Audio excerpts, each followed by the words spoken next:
Hello, everyone. Welcome. We'll start the 34th leg of the world tour here in about 45 minutes. Enjoy some soft music until then.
Here.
What?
Hen Carnival, appreciate you joining us today. Hey, hope you fly along with us.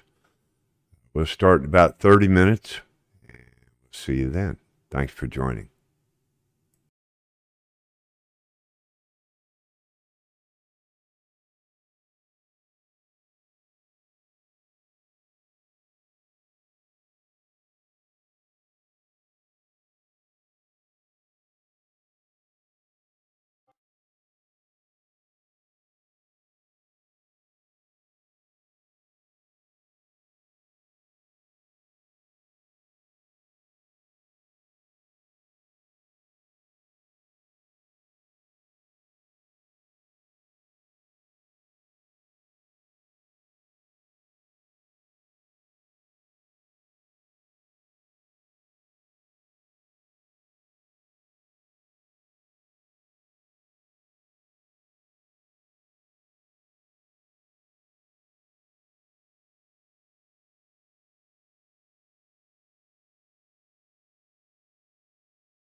Hello.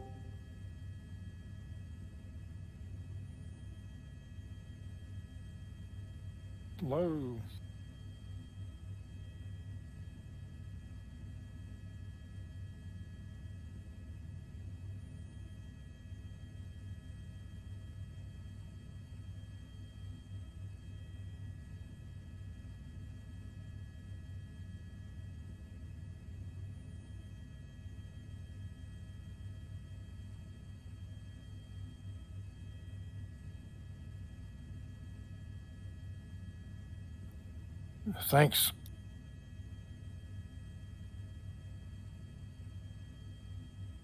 That's it.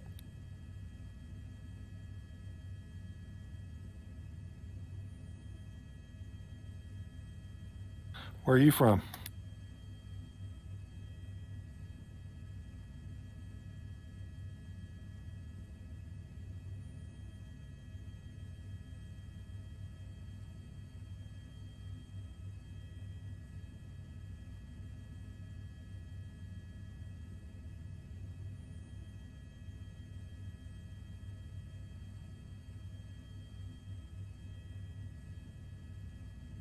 I've pretty much lived a few places myself.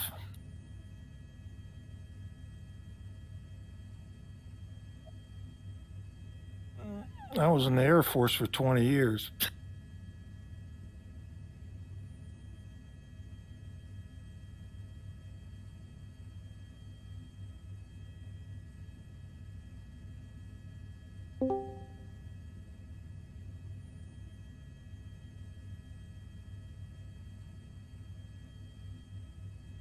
Well, my last 12 years, I was a flight engineer.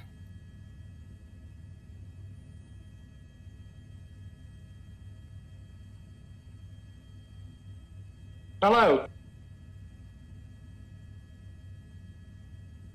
How are we?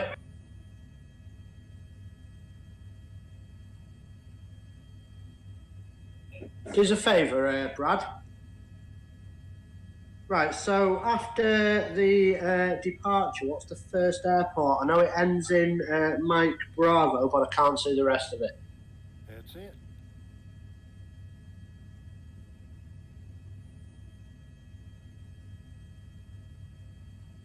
So it's YKMB, yeah?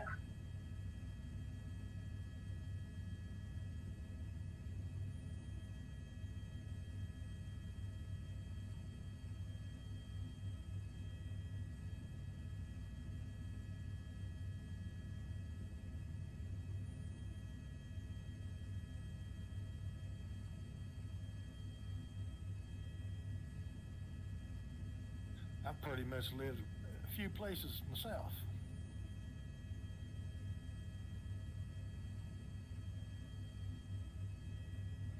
I was in the Air Force for 20 years.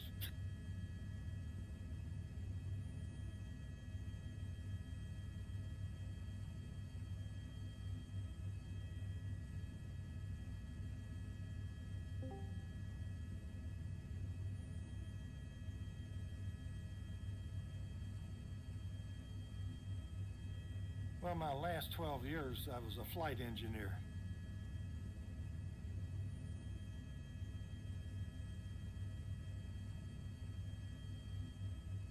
Hello.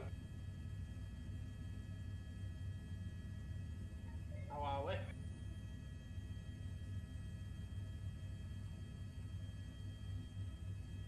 Here's a favour, Brad. Right, so after the departure, what's the first airport? I know it ends in Mike Bravo, but I can't see the rest of it.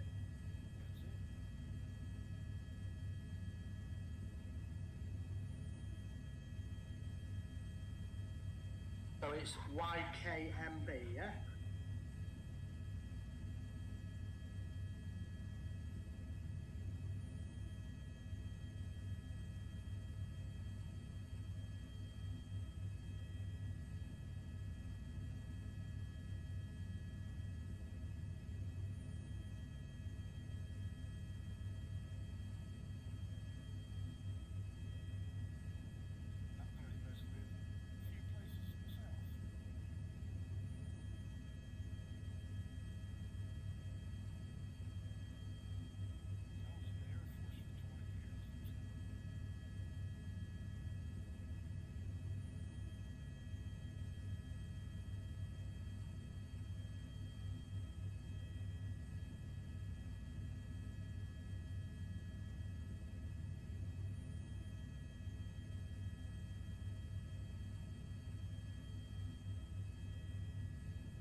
Is there a way to turn up the volume on the Discord and down on the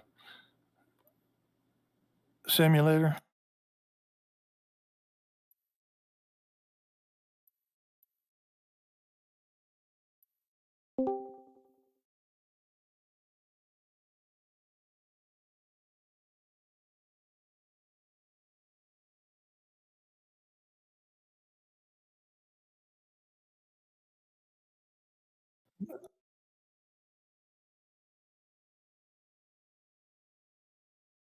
Well, to me, the audio on the aircraft's fine, but it's hard to hear the voices on the Discord server.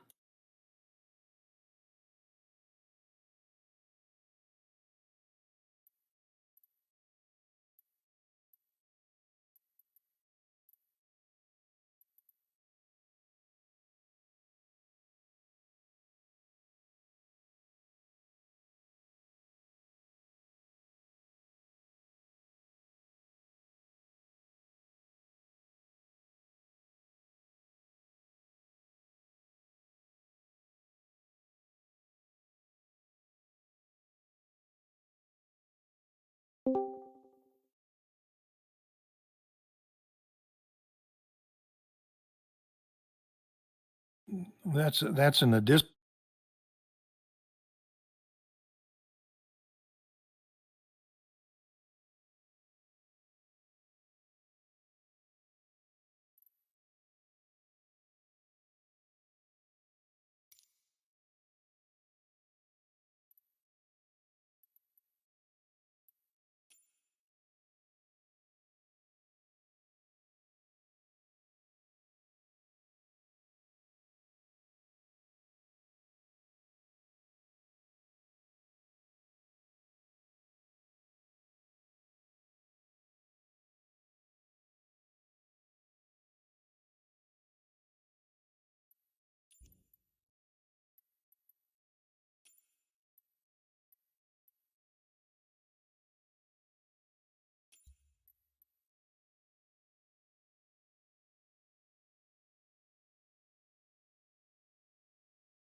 test.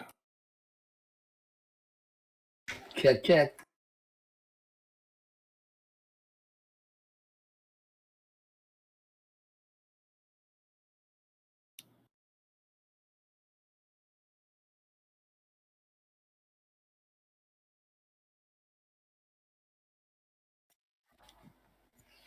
I see Chris in there. Hello.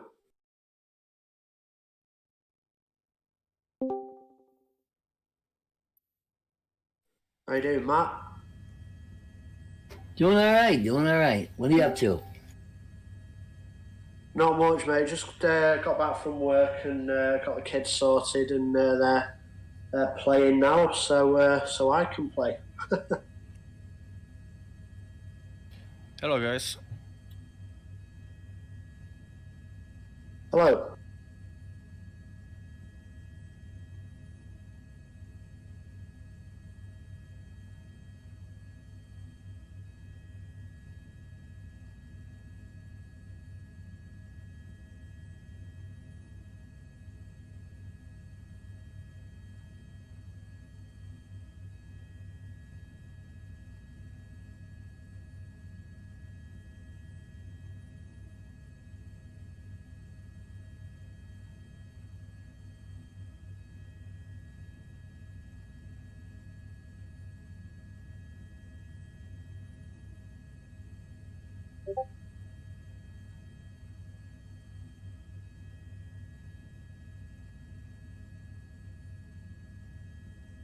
Doing good.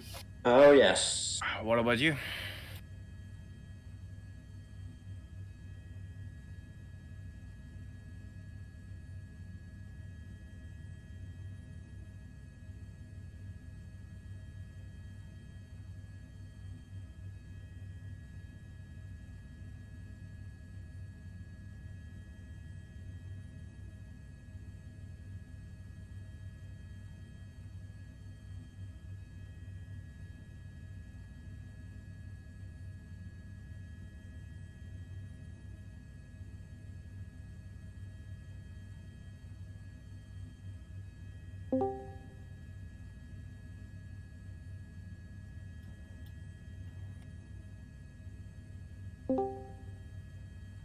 Hello. Both Saders here. Now we can go. You be waiting me. Sorry.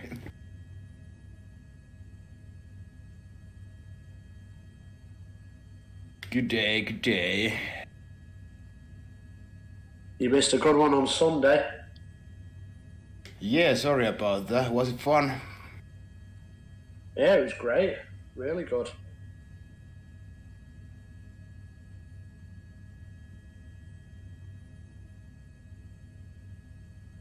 That's nice to hear.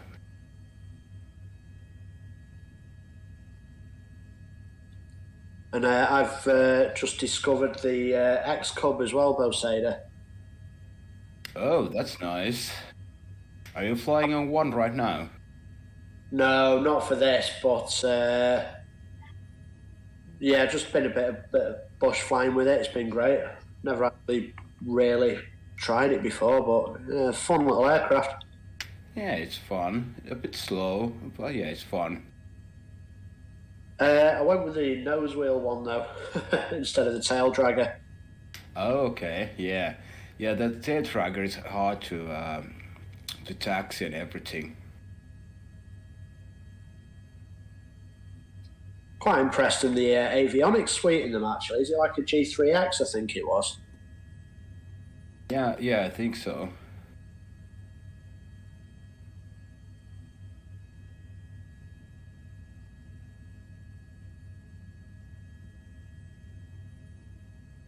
Now I see bandwidth's name tag, but I don't see nobody else's.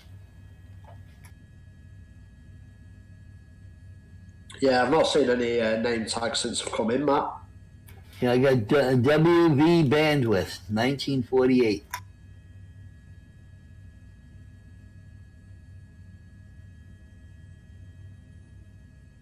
Somebody, Bozader, is that you talking?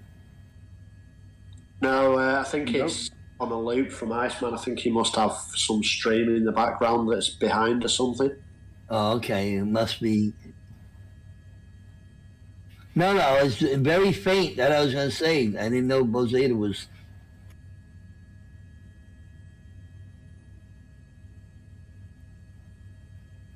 It is audible, Iceman. Yeah.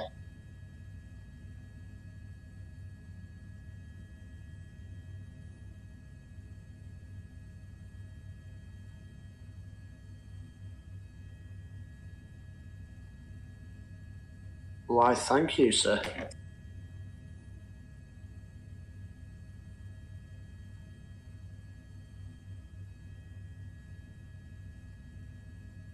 I remember those days.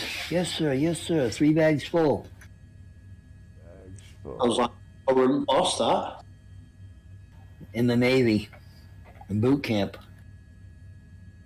Well, I have gone live on the Twitch stream. Everyone who has joined the Twitch, I appreciate you stopping in to view today.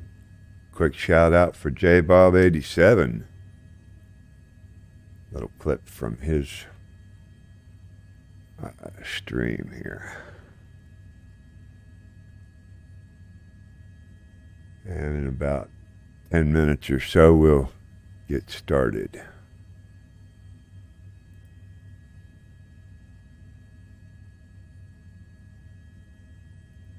I'm going to fill up my drink and be ready.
Stop Discord.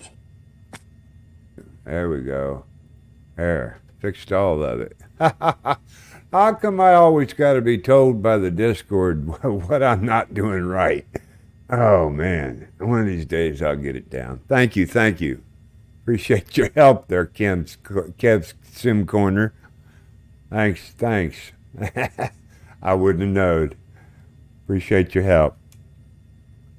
So if you're first-time viewer or first time in the world tour, we do about 2.5, 300 miles, 250, 300 each week, twice a week. And we're doing about 71 to 75,000 miles total on the world tour. Somebody got a hot mic bleeding through. Lekker, dit geluid helemaal uitstaan.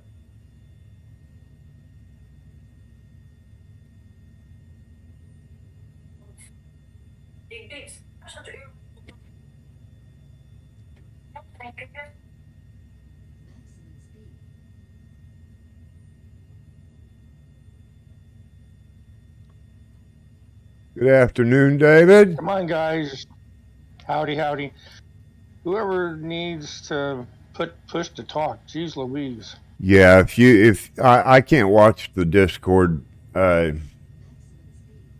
constantly to find out who it is, so if you can identify them, just let me know. We'll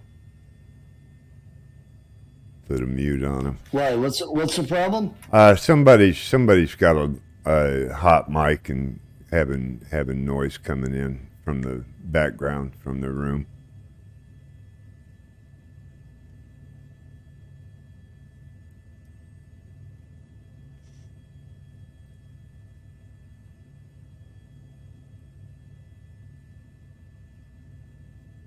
So the total altitude for today's flight is a minimum of 500 feet.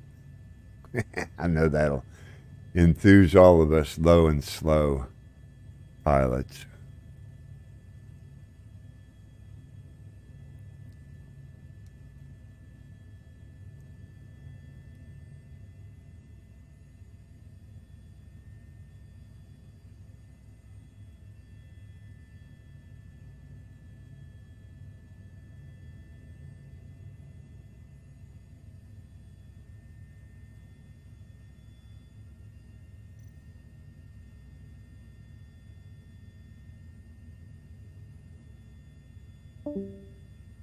Oh, so Kev's Sim Corner, are you a streamer or just a gamer? And I assume you're a streamer. I'm looking.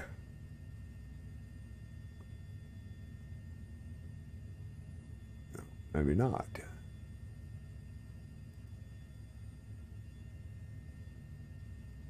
No videos.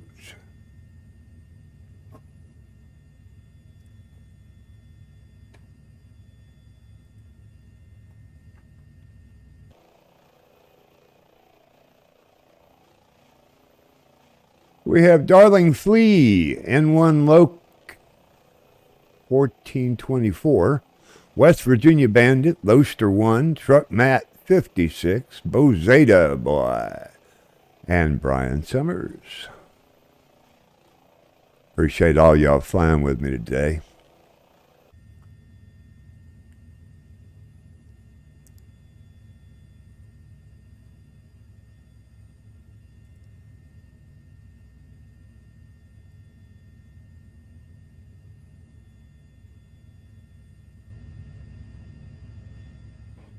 So whoever's on live weather, take it you can see that big bank of cloud coming up.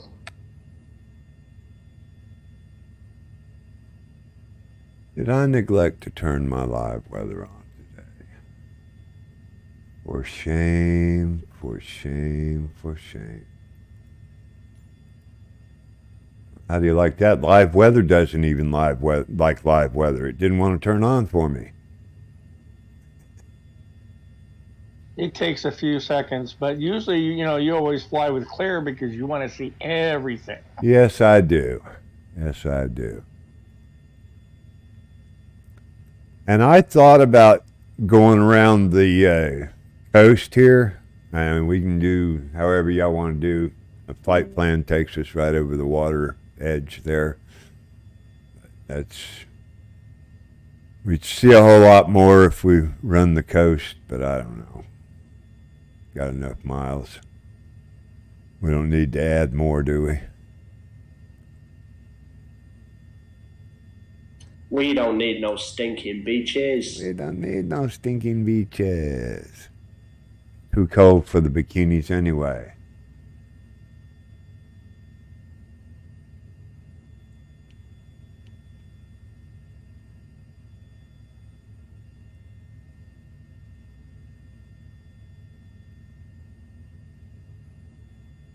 Oh, Sadie, you'll be on live weather, won't you? Yes, sir, I am. I turned on live weather, but I don't see any cloud. I can see. It's like a horizon full of clouds over ahead of us. Yep. There's no going under it by the looks of it.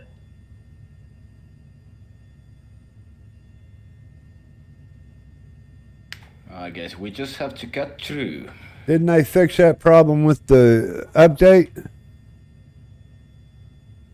Yeah, they did actually, but this does look pretty low.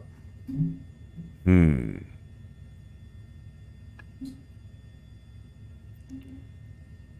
You're not suggesting I go under it again, Iceman, are you? Because I am convinced you're trying to kill me. I know you are. I know you're convinced of that, but it's really not true. You know, Just land in this volcano, Chris. It'll be fine. Now, I didn't say land in it. I said land on it, on the outskirt, on the rim. You could have landed there. Silly. Yeah, I saw what happened to Boseda. Yeah, but okay. I'm alive.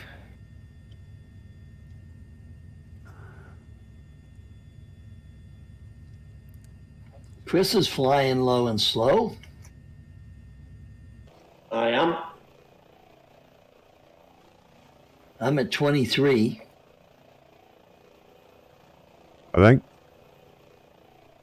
think David Knoll and Brian Summers have got the whole crowd beat. Brian, looks like is that Brian Summers on the deck at 29 feet?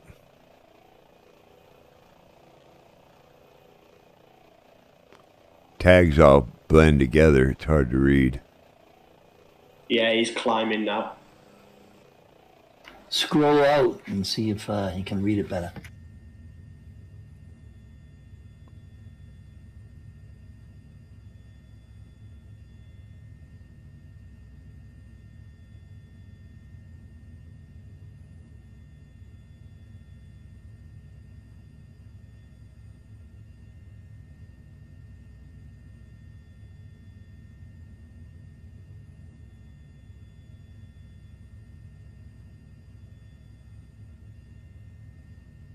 This first airport isn't far away. No, it's only 76 miles. Elevation 18 feet. Prefers runway 3 to runway 21. So we stopping there or not? Or we just flying over that one? You ought to know by now. I go with the flow. Whatever y'all want to do is good with me. Yeah, whatever they want to do. I'm just. Yeah, I don't. I just pick the airports and put them in there. If y'all want to stop, we'll take a break or whatever you want. I got plenty of fuel. Check that out.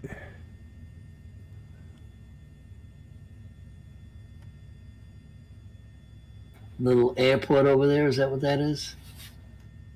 Oh, is that yeah? Somebody on the ground over there. Oh, that's Chris over there. Okay, I see Chris. He's really down there. 1,000 foot, 90 knots. Okay. Your tag says 995.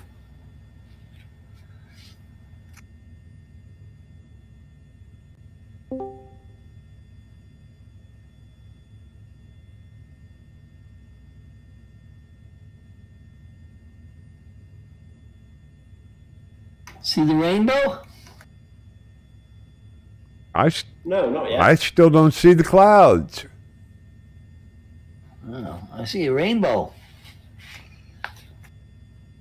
I'm going to get me a leprechaun. Get me Hey, a Loster, portal. which direction? Say again, sorry. Loster, which direction for that rainbow? Oh, it's not me that's seeing it. It's Truck Matt that's seeing the rainbow. I'm at a heading of 072 degrees. Copy.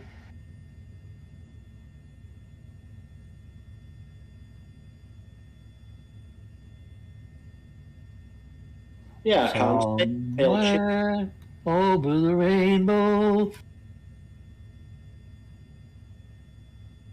I'm looking for Dorothy. You better sweep up I thought you were Toto. looking for the candy. You better sweep up Toto before you worry about chasing Dorothy. Poor Dorothy's dead and gone. Poor Dorothy. She clicked her heels and went away. That's right. She went home because there's no place like home. Yep. The Cowardly Lion had to get a new job, so he became a Lay's potato chip seller. Huh? He was doing, the guy who played the Cowardly Lion was doing ads for Lay's potato chips years ago. Huh. Oh, Well, now I got a double rainbow. Yeah, I've noticed those double rainbows about every time they have a single rainbow, it turns into a double. Not very realistic, but yeah, I've seen double rainbows more than singles. yes, I have too.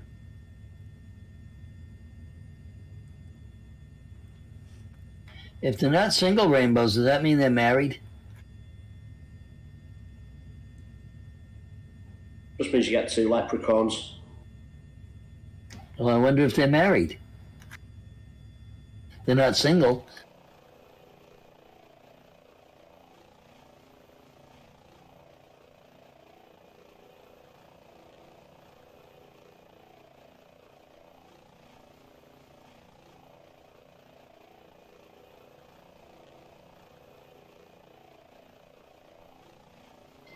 You've put a bit of a spurt on there, Matt, haven't you? You're way ahead now. Oh, I thought I was behind you guys. According to what I see, I'm behind. You're not behind me.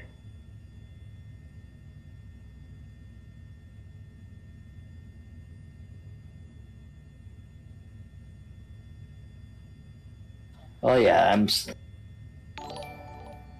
All right. A subscription, my first subscription. J-Bob, what a guy. Yes. You're the man. You're the man. On the way. First subscription to the Twitch feed. Thank you. Nice. Thank you so much, J-Bob. I do have some good news for the Twitch stream. Do want to recognize Mick Wall 105, a new viewer to the stream. I did jump off the deep end and made that purchase this last week or weekend, and I have a capture card on the way, so I can start streaming from the laptop and have hopefully less problems than we've had for the last several months. that'll be good news, and that subscription's going to go a long way to get it started. I appreciate that, J. Bob. Thank you very much.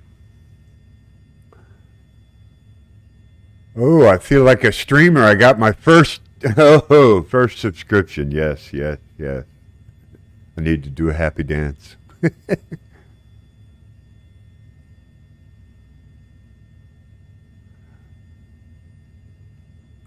And he did it with his Twitch Prime subscription. Now that you only get one of those. You only get one of those with your Prime subscription each month. And so that even means that much more. Thank you very much, J. Bob. Appreciate that for real.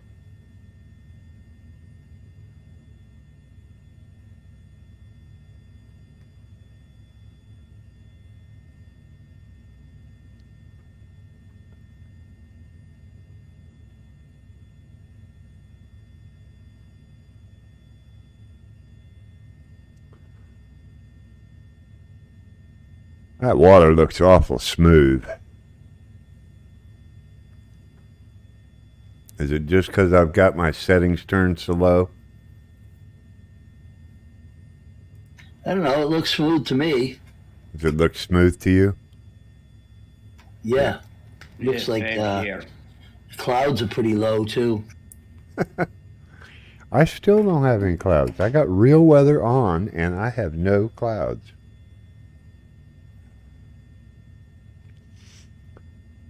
Yeah, I'm not. Well, that's why, because you get real weather instead of live weather. Okay, I got real live weather turned on. What, you on Okay. Rex weather, or are you on the No, live I weather? haven't turned Rex weather on. I try to run as few things as I have to during the stream. Mind you, I was doing that a few days ago. I was over London and I had live weather on, not a cloud in the sky. Right. And all of a sudden, poof, and about 10, 15 minutes into it, it was just cloud everywhere. Huh. So, I don't know whether there's some sort of delay in an update. I really don't know where it gets updated. I mean, it never has done before, but... Well, it's 10 minutes ago that I switched it on, though. That's why I'm kind of surprised it hadn't changed. There's a little bit of, that water's pretty smooth. Well, good. At least it's not me.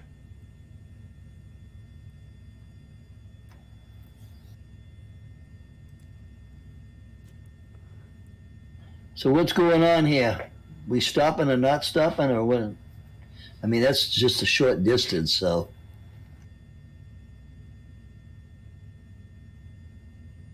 I'm easy, either way. Yeah, I think we ought to keep going. I mean, we haven't been up here that long. Max, no. Yeah, I'm good. I got plenty of fuel left. Yep. Yeah, I got plenty of fuel left.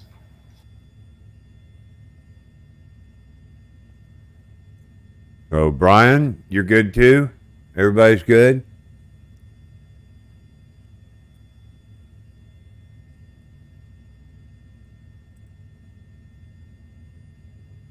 Oh, he's on mute. I'm sorry.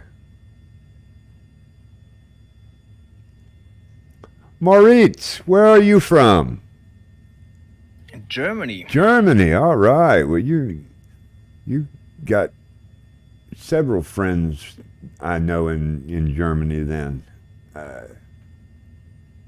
name names. You mean in this community or what? Yes, in the hype performance group community. Oh, I just joined like a few days ago. Did you? So I don't know anybody. Did you? A lot of Germans in here. Yeah, especially because of the Airbus products. Yeah. When did we have the Innsbruck trip a few days ago? This was like the first event I joined. Oh yes, we did. We did the Alps last Sunday. Yes, right. We've been flying the world tour. This is the 34th flight, And Yeah, and I really liked the trip on Sunday, so I figured I'd just join the other ones. so you were here. I thought you were here on Sunday. That's right. Yes, I was Good, here. Yeah. good. Well, good to have you join us. More the merrier. Yeah, thanks for organizing all this.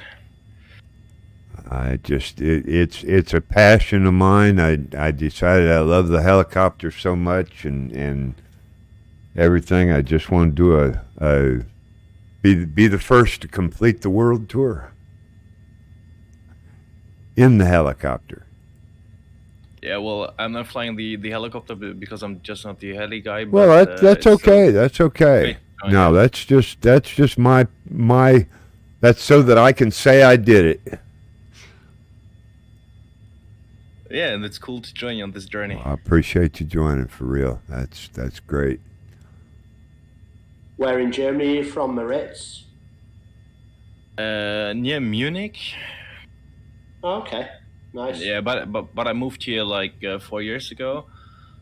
Originally, I come from like the Dutch border on the like west of Germany. Like sort of Maastricht, that sort of way, is it?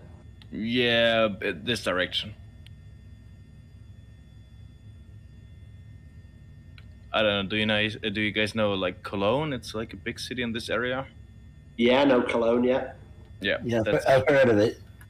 yeah, like this area that I originally come from. Where is the Hofbrauhaus? Hofbräuhaus, you mean? Yeah. That's in Munich. It's like a really famous bar, really traditionally, and Yeah, I've been there because I was in Munich, and there was a little military base outside of Munich, or right out off the edge of it, or something, that we stayed at because I was in the military. Yeah. You know. yeah, it's a great place to be. Yeah, I loved it. We went in the bar and we sat there and drank all day and half the night, and then all the oompa music, you know, oompa, Yeah. you know. That's what I think. That's how like Americans think that every German is, but that's like really only in this part of Germany. So everybody's like, "Oh, you're from Germany. You like this guy like playing this music you just like said," and I'm like, "No." There's like the minority of Germans who do this. Have you ever heard of Twinnies? No, The two girls who played on roller skates? no, not really. Oh, I saw that on the internet one time. There's two young girls. They're older now, and Where they are they don't. from? Germany somewhere. I don't know. Oh. You know, and they played accordions and sang. You know, when they would go around the bar. You know, in and out of the tables and everything, and they'd be playing the accordions and singing. Ah, okay, never heard of them. Yeah, twins. They were twins, and they call them Twinnies. And I guess one's married now or something. I don't know what they're doing, but that was years ago. Hey, Scruffy. Because I was there in '94. Where's like everybody else from? I'm South Carolina. I'm from the United States, but I live in China. Oh, exciting. And I'm from Manchester, UK. And I'm from Helsinki, Finland. Oh, we're really international here. Yep. for you viewers on Twitch, enjoy a short clip from Scruffy Town. If I'm not mistaken. Yeah, I thought you were EST. I am too. Yeah, they do like to stereotype Moritz in a friendly way. According to them, I drink cups of tea, and Bo Sada goes skiing all the time. Well, my sim just. Ah, okay, yeah. CTV. Even How when about there's that? no Okay. snow. He even said you had skis on your aircraft when you didn't.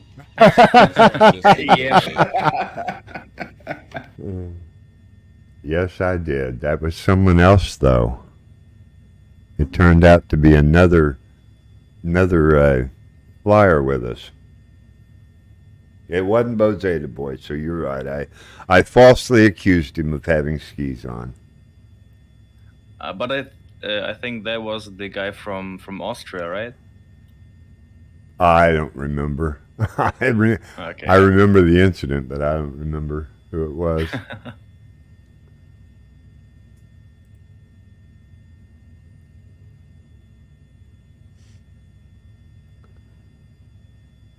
So, Scruffy, I don't know if you were in here earlier, but I got my first subscriber today. Yay! Hey, there you are. I see Mick Rick.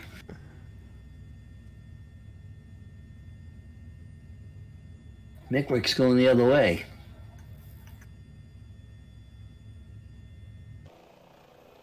N1 Lock. That's me.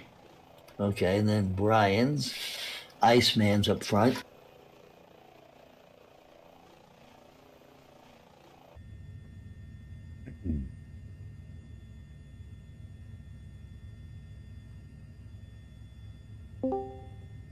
David and Loester are right behind me, and Bozeta. J. Bob says hello from Wisconsin. And Scruffy Tam's in South Carolina here, just down a couple hours from me. Tell him send me some cheese. Wisconsin. J. Bob, you got a request from China for that cheese.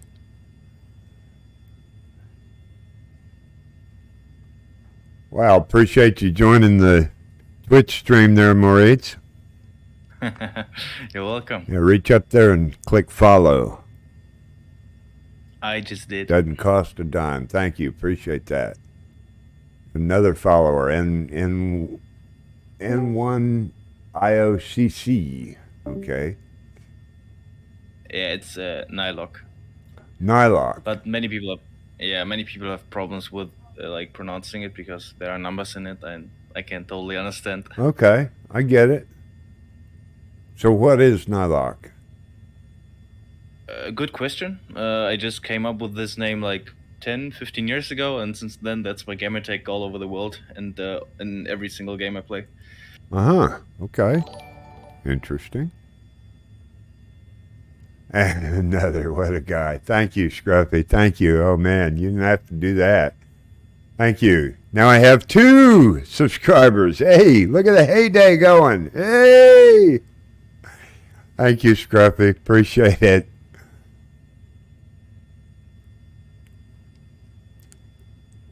Used to be a joke. Don't throw roses. Throw money. Yeah. That's right. I remember that. Thank you. Thank you, Scruffy. Don't throw eggs. Throw money. Yeah, that's right. No tomatoes. We don't. Not making dinner. No salad. Who was the guy? I can't remember his name. He used to do the watermelon thing there. Smash the watermelon. Oh, that's with a G. No, it was a Y. Isn't that? Oh, you talking about George Garland? George Carlin. No. He didn't do the watermelon. So who was that? No, there was. Yeah, that'll begin with a G. But he had a heart attack and then he stopped. Let's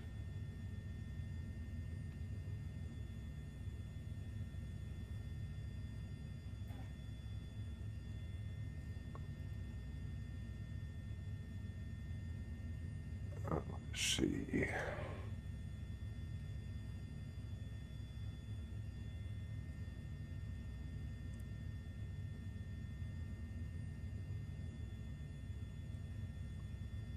So we're coming up on the beaches of Caramba.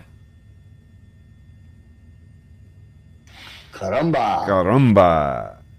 Yankee Kilo Mike. Hey, caramba. Yankee Kilo Mike Bravo. Elevation 18 feet. Prefers runway 3 and 21.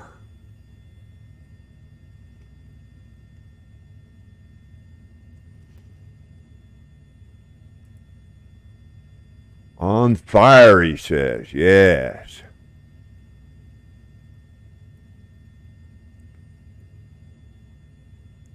You guys made my day today, Scruffy and J Bob. Yeah, made my day. I wasn't looking for those, but thank you very much.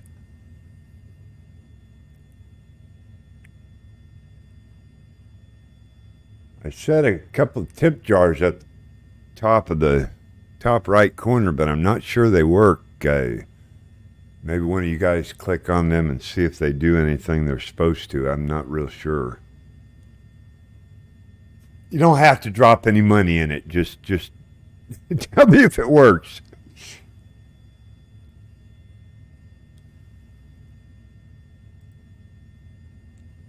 Gallagher, yes, his name was Gallagher. Thank you, Scruffy.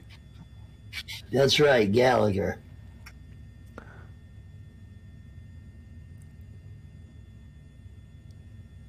Appreciate the posture check and the highlighted message there, Scruffy. And Nylock? Nylock? Yes. All right.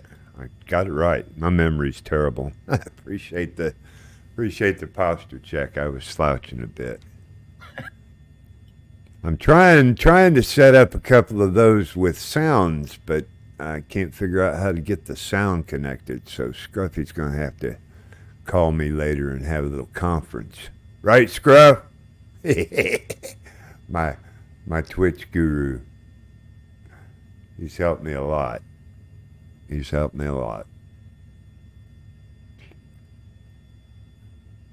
So we're going to go right past Caramba.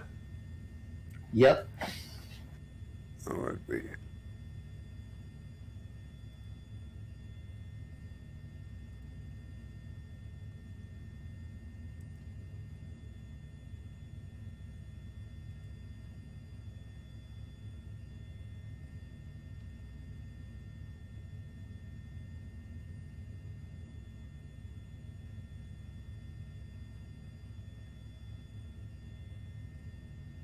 Wow, got a full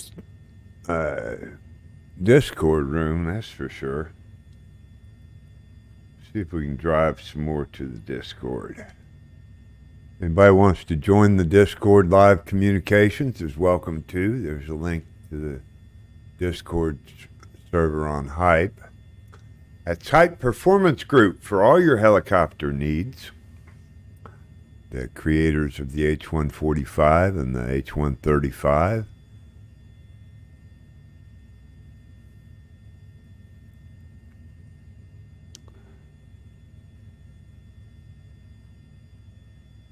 Flying over Caramba. Caramba! Yep, coming in that, flying over runway 3. A little bit to the left now. Yep. Going on the edge.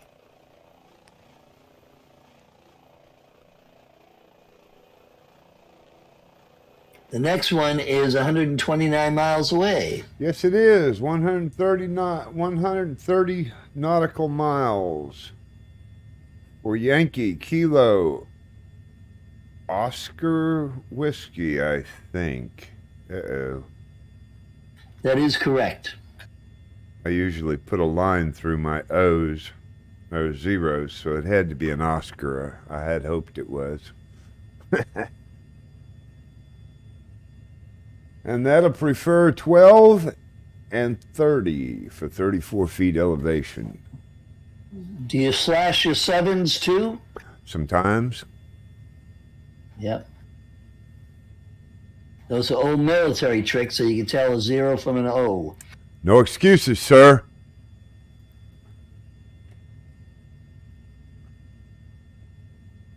I still do it. People look at me, what the heck is that? Is that a 1 or a 0? I said, that's a 0. Yeah, 0. It's got a slash to it. And of course, you run into some older people that, oh, yeah, that's what we would do in the military. Well, I heard it was European. I heard that was a European 7 and the way that they mark. It might be, but the military does it that way.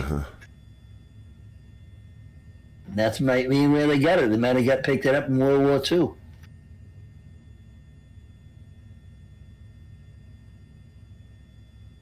A lot of things come out of that era. Yes, they did. It's like NASA. NASA brought a lot of stuff, color television, MRIs, all that stuff come out of NASA. Going to the moon. To the moon, Alice!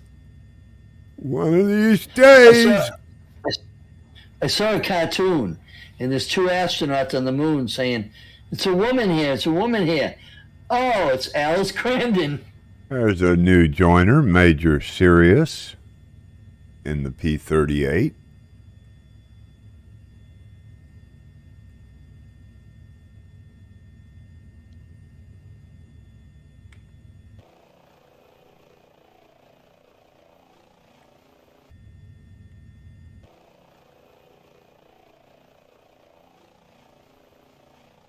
Wow, I had to look all over for Lowe. Couldn't find him. I've made a shortcut. I was 17 miles at least behind you, so I've made a left turn direct to Wisno, Yankee Kilo Oscar Whiskey. Alrighty. You Serious you lads today seem to be getting a real wriggle on, so I've had to make a shortcut. Yep.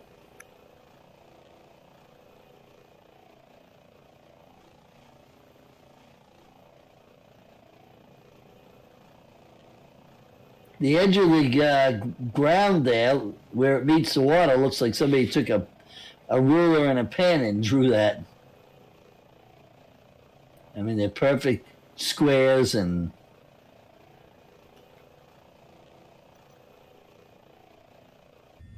zigzags on the I very always edge. thought about the different states in the US, like they're all very squared off, aren't they?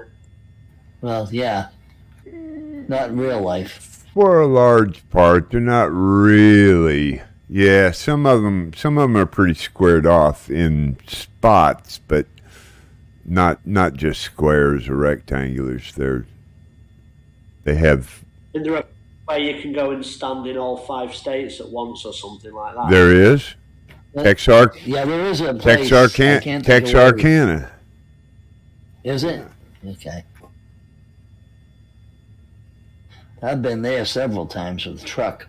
Texas, Arkansas, Louisiana, and maybe it's just 3. Yeah, I know those 3. I think there's another place in Kentucky and Tennessee that's like that. I don't know.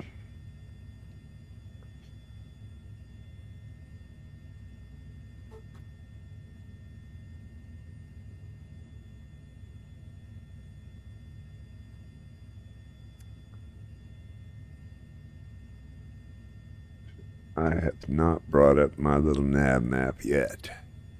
Let's look.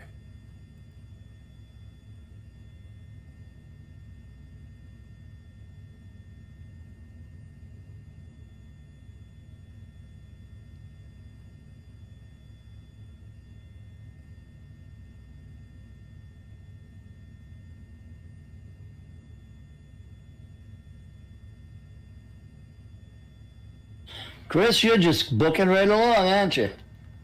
He's trying to catch up. That's what I'm trying to do. I should meet somewhere along the coast. Yeah. I see everybody behind me in mine, and then Chris is on my left.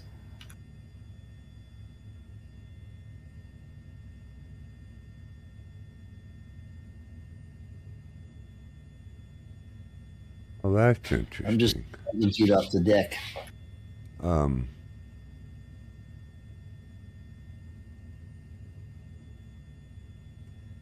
thought Major Sirius was going to join us. No, he was in a jetliner. No, he was in a P-38 Lightning, wasn't he? Yeah, yeah. He was in a P-38. Huh. Looked like he was taking off from an airport when I seen him. I recognize him from Flights with Joel and a couple other streams, but I thought maybe he was going to join us.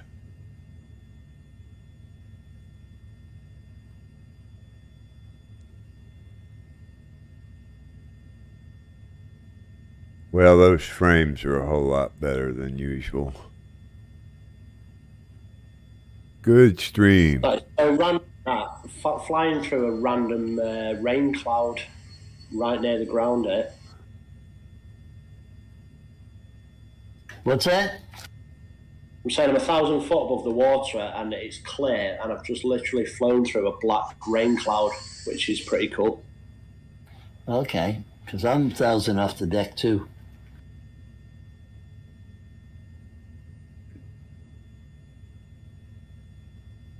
This next airport is 33 feet, and its runways 12 and 30.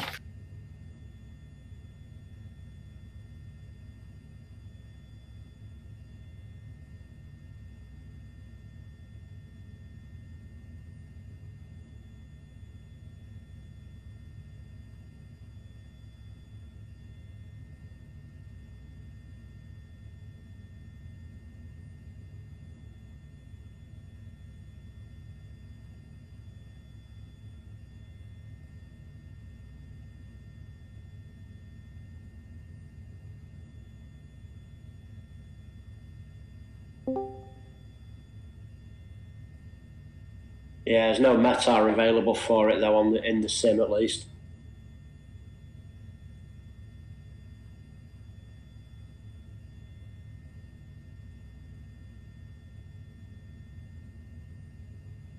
No METARs for what? Next airport. Not in the live weather on the sim anyway. That's what I mean. Sure, I could find someone from somewhere, but yeah, I get you some from Little Nav Map. Just for the runway in use, really. Well, it says it prefers 12, but I'll get it. Show info for airport. Other. I have.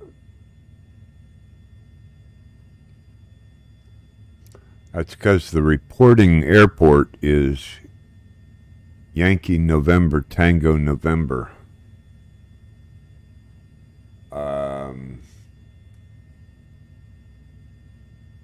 I think this airport's just a little farm-like place.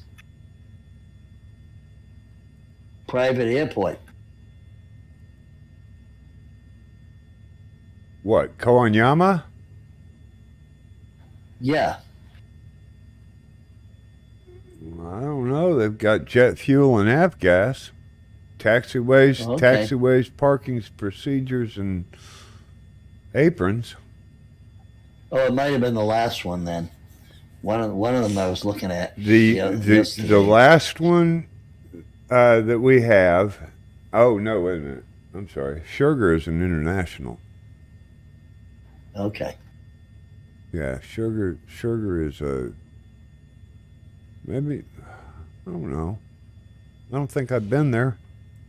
I flew part of it, but I didn't fly all of it. So the runway length here is over 4,500, and it is asphalt.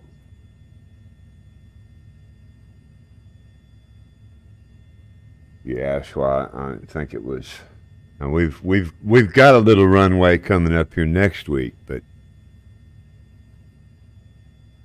And there's an MDB as well on the field.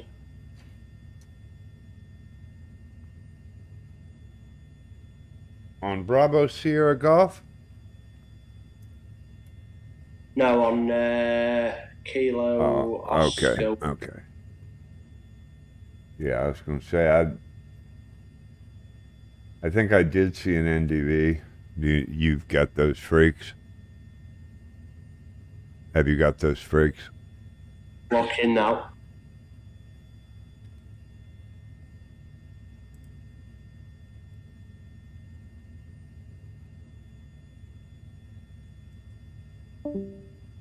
Unicom is 126.7. Yeah, I've got that. No, I've not got it for the NDB actually. No, I don't see an NDV at.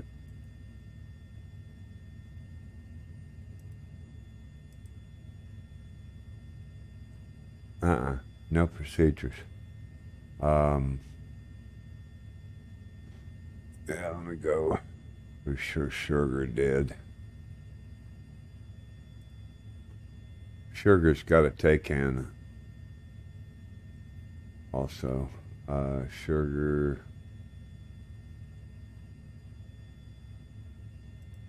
Not on comms.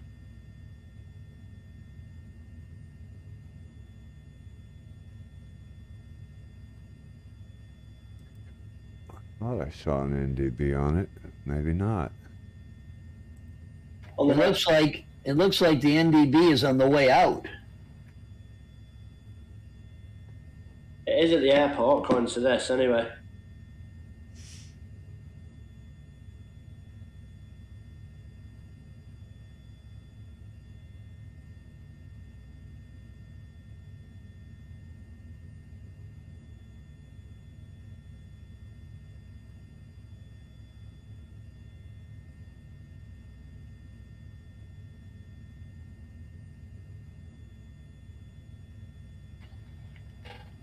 Yeah, it looks like the airport's sitting right on the NDB.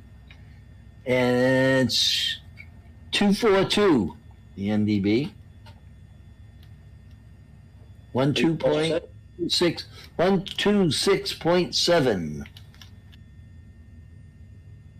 242 for the NDB, did you say? Yes, I did. Yeah. Identifiers Kilo Oscar Whiskey. Yeah. Yes. No, I see it now. It's an airport in Queensland, Australia.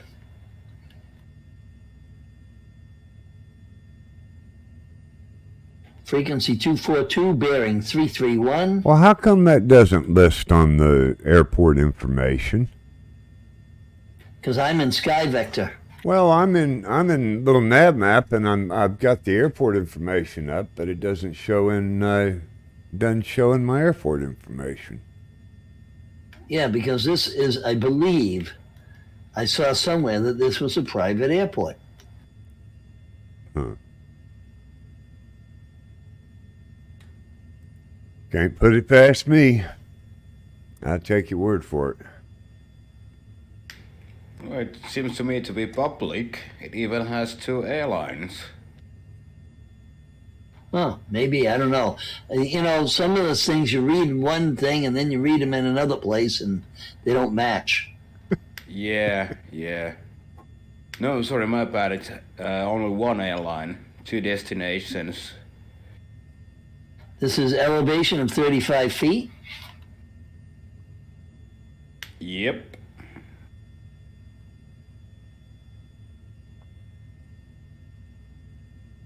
We're talking about Yankee Kilo Oscar Whiskey.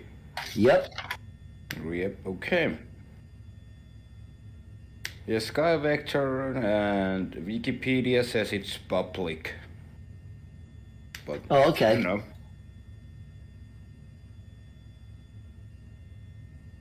Runways are 12 and 30. Yep. Utah, Colorado, and New Mexico all meet in the corner, says J. Bob. I was going to say New Mexico as well. Only a guess, like. Utah, Colorado, Arizona, and New Mexico. Yeah, the 4 corners. Okay. Hello, Dwarven Egg Official. Welcome to the stream. Good to see you there, buddy. Thanks for joining us.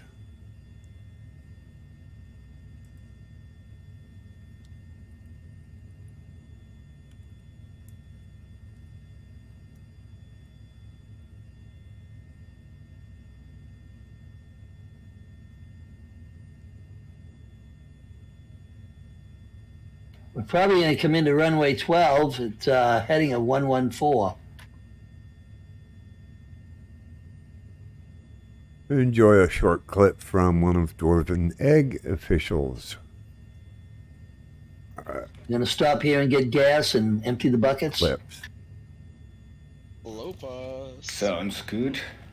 Sounds good to me. 1024 gigabytes, my guy. All in favor, land. All opposed, keep flying.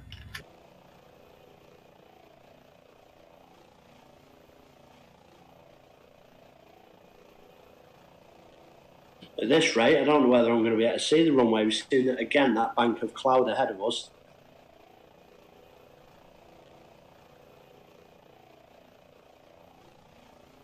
I don't know where you guys are getting all these clouds from. In the sky. I guess.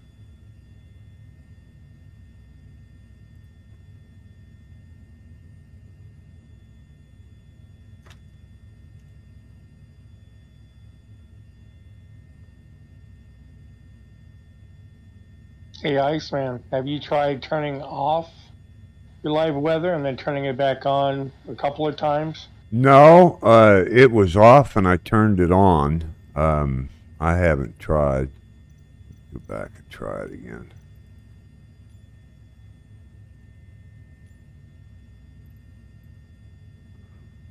Actually, I know what might flip it.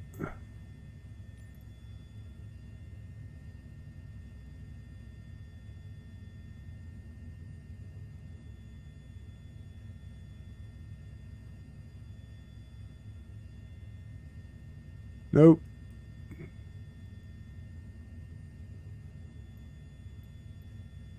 Hasn't changed anything.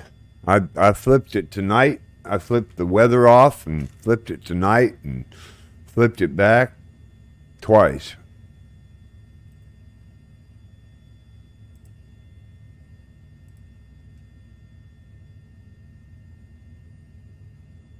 That's strange because ever since the guys were talking about weather and stuff, I had turned it on and I've got it and I'm having electrical problems at my house right now. So I got an electrician working and running off of my phone's Wi-Fi. Go figure. And it's working.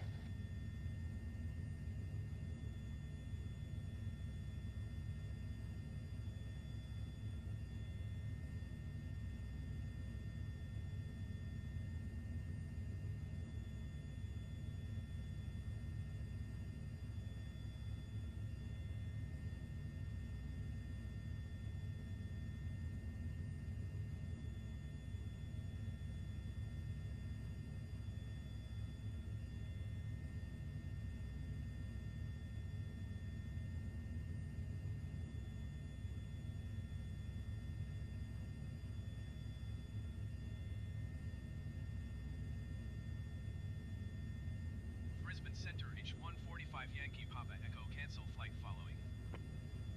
H145 Yankee Papa Echo, Brisbane Center, cancellation received.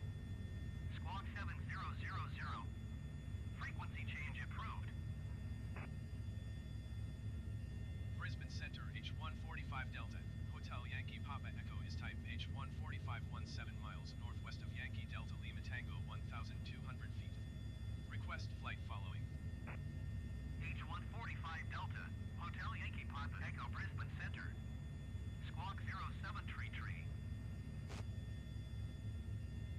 Squawk 0733, H145 Yankee Papa Echo. H145 Yankee Papa Echo, radar contact 17 miles northwest of Yankee Delta Lima Tango 1,200 feet. Altimeter 29.9 or 2. Roger, H145 Yankee Papa Echo.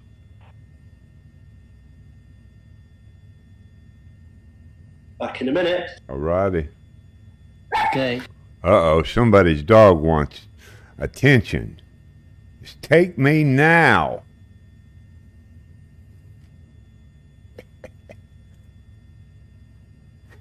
He knows what that back in a minute means, doesn't he? Or she, I'm sorry. I forgot your...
He doesn't need to be in that, though, I guess.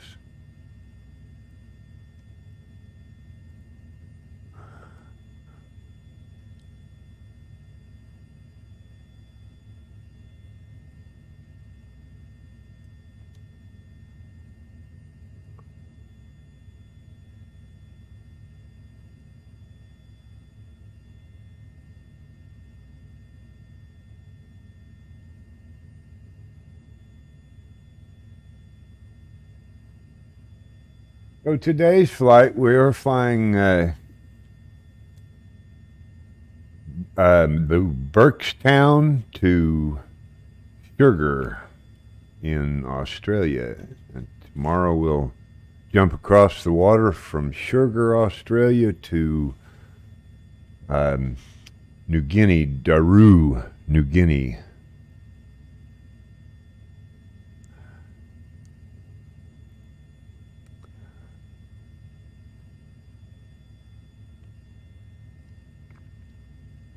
With the addition of the Sunday Fun Day, we've decided not to do the entire month travel all the way down to New Zealand, but we'll go ahead and plan New Zealand for a flight separate on a Sunday Fun Day tour. Cuts a few miles and quite a bit, about 2,000 miles came off there. When did you start the world tour? We started in Munich, if you can. Oh, yes, really? We did. Funny story goes along with that. I originally downloaded a tour that would eventually come to my knowledge. It didn't include any of South America or Africa. And how you can have a world tour with no South America or Africa, I can't fathom. So I incorporated and joined with another world tour that was like 71,000 instead of 24,000. So it'll end up quite a few more miles and actually taking in a full compass of a world tour as opposed to the shoddy mess I started with. So you basically merged two flight plans together to make this tour we fly right now? We merged in. We cut off the first one that only went around the top of the globe, and we cut it just below. It was just off of Caracas. Let's see. Or not Caracas. But we joined anyway. We joined with the major portion of the tour, and we'll go past Munich when we come back through, and I don't think we actually go into Munich on this plan. It'll take us another direction down the Scottish and all of down the coast there. It's quite a plan. If you go to Simply Simulator and look in the World Tour info. I'm pretty sure that's where I put it. There's a PDF file of a base plan of what we're going to fly. All right, good to know. A lot of information on my server concerning the tour.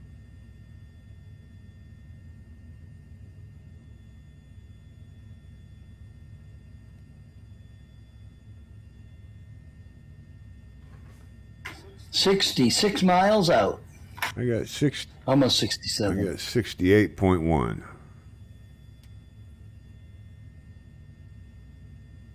Yeah, I got 65.97. Copy.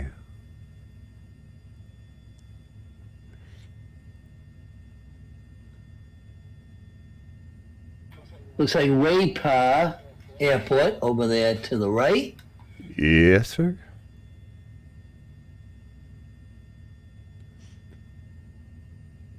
WEI is way. Well, I am glad to see he got the fuel consumption a little better under control in the helicopter. I'm getting good mileage. One version had it cut way back. It didn't get nearly the mileage I needed out of it.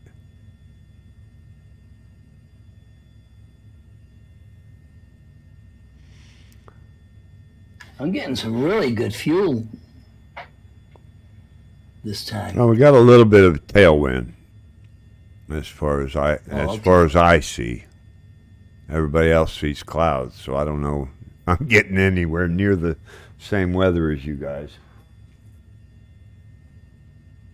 I'm getting a headwind here because I've got 140 indicated airspeed, 134 ground speed. Yeah, same. Huh.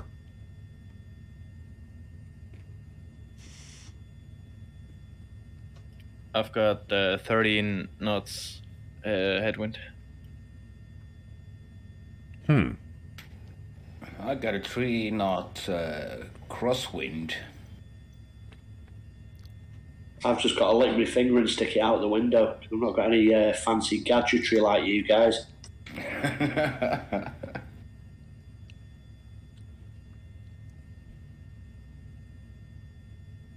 Well, I'm wondering what's wrong with my live weather now.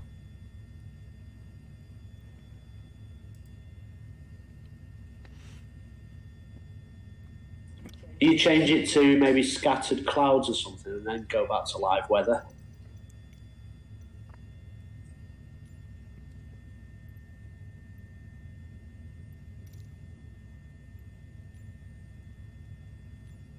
Well, scattered clouds went right away. I got it immediately.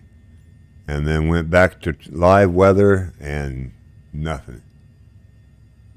Clear skies. I bet you'll find at some point during the flight, it'll just all of a sudden, it'll be poof and it'll be there. Well, that's what happened to me. I see what part of my problem may be. Some reason I'm on tomorrow. Nah, surely not. No, that won't make a difference, would it?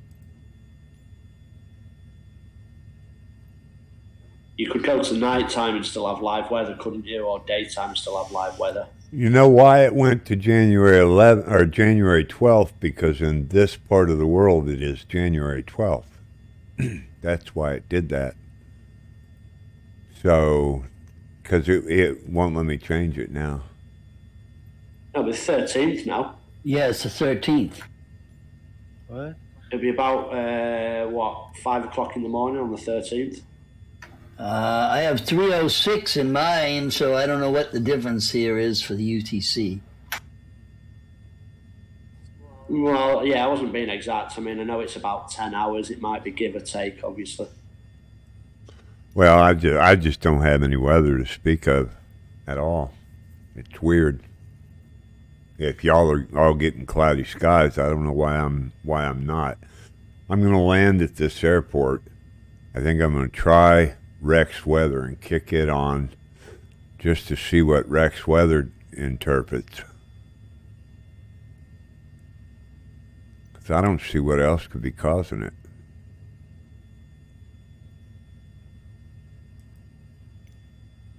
When it happened to me a few days ago, like I said, I was flying about live weather, not a cloud in the sky over London, and I knew for a fact that it was cloudy.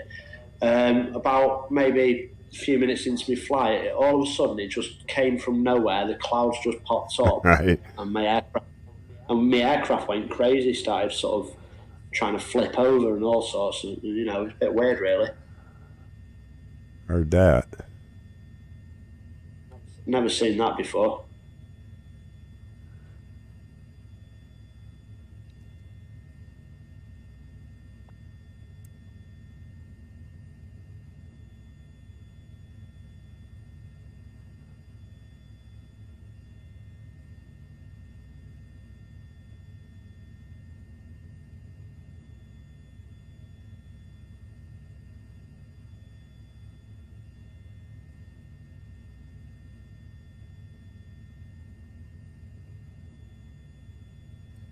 $62 to run. 59. So I've caught you guys up by about 15 miles then. I think it was 17 miles behind you when I made that turn. And I only know that because you were over the airport when I made the turn.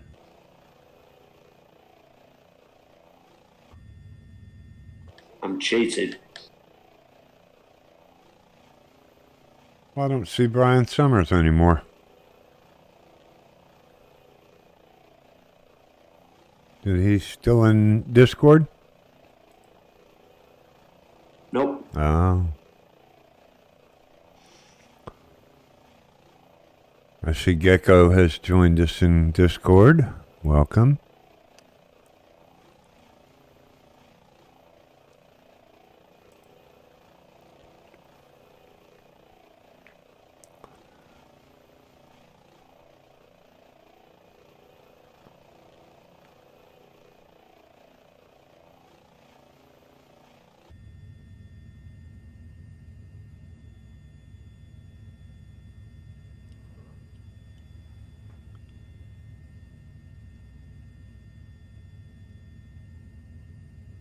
Dwarven Egg says there are 2 weather servers.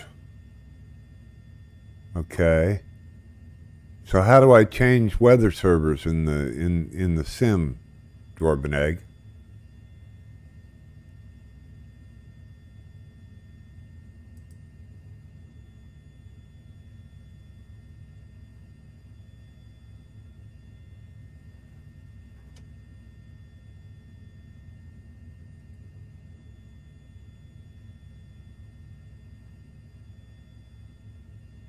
Now let me hit the deck.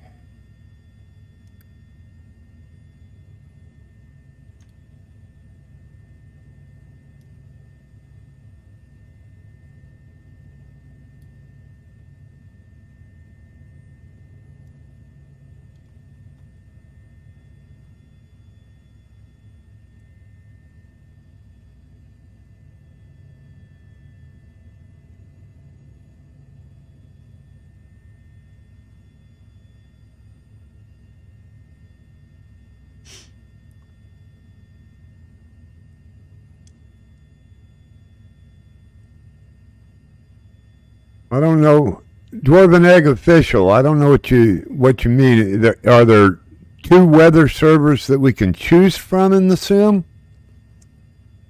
I wouldn't have thought you'd be able to choose from them.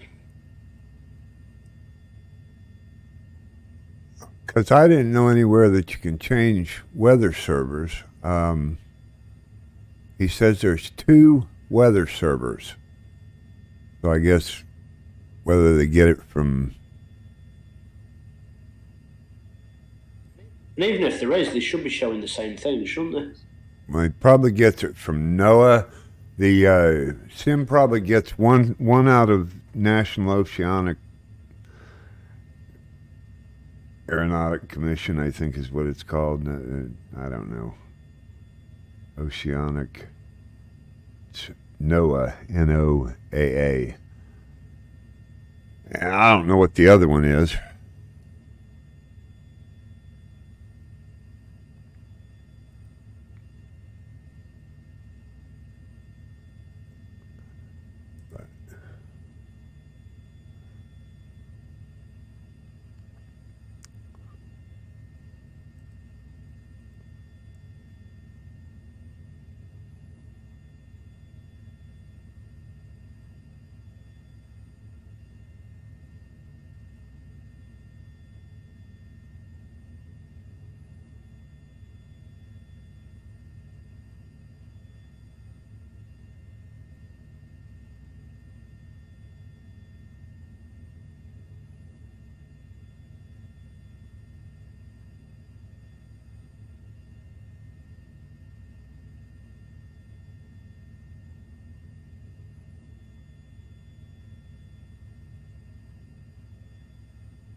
Yeah, he says it's automatic, but it's not changing for me. It's staying clear. Everybody else in the flight has clouds and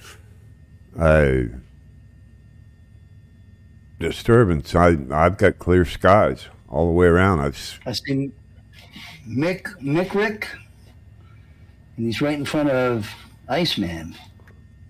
He's right in front of me. I don't see anybody in front of me. Oh, well, there he goes. Fixing to scoot by me, I think.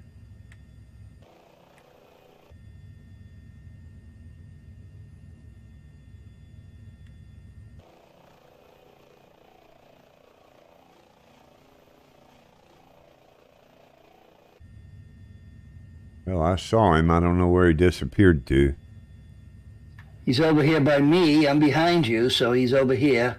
He looks like he's just hovering over here. Oh, Mick Rick. 5,000. Yeah. And then there's, who's that up there? Oh, he's in a 135. Nylock is up there. Well, 208. Mick Rick is probably going to be Mick Wall in Mick Wall 105 in the Twitch stream. Since he's not in the Discord, that's probably him in the Twitch stream. MICK Wall 105. If that's you over there, Mick Rick, good to have you with us. Appreciate you joining the flight. So, Dwarven Egg official says yes, there are two weather servers. They're automatic and you can't choose from them, but there are two weather servers. So either way, I'm getting clear skies. I don't know.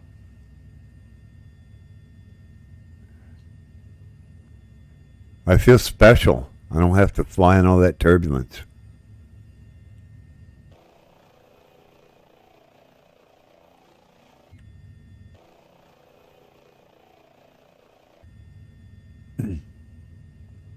A sober little snowflake.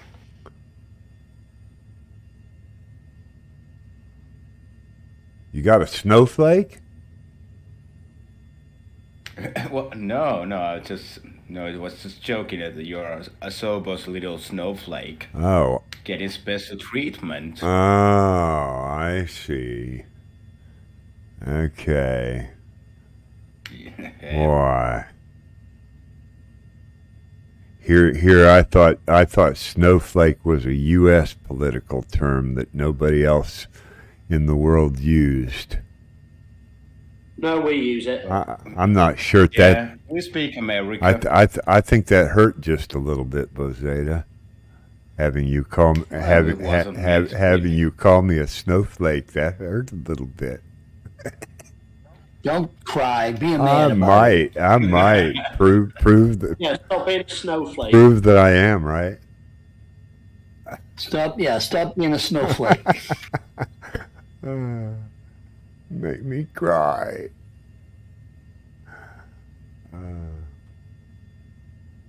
That came from apparently. What's that film? Was it not Fight Club? Is it Fight Club? Oh, I can't remember the film. I don't know. Where he says, "You are not a snowflake. You are not unique." That sounds about right.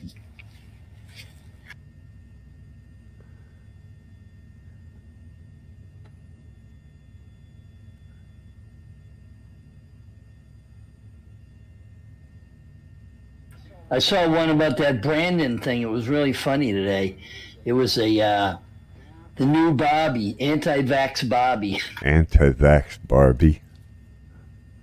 Oh yeah, it was a little thing I saw, a video, and it was really funny, you know.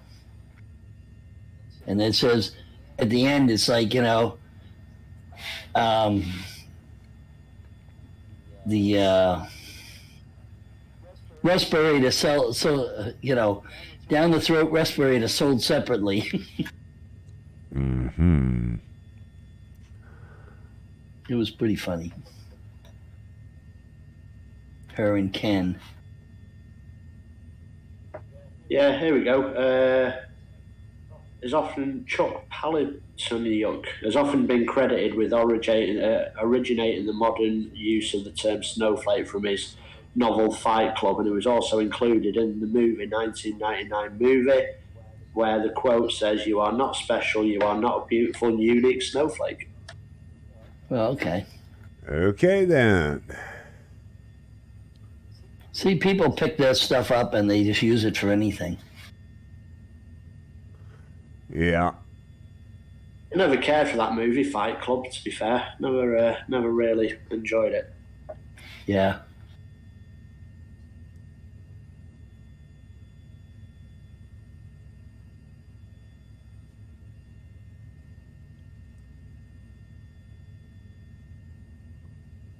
Shit, Nylock is swinging on over here. Wow, Just just in front of me. ambulance there coming over the land. Yeah, but I'm making my way back to the coast. Yeah.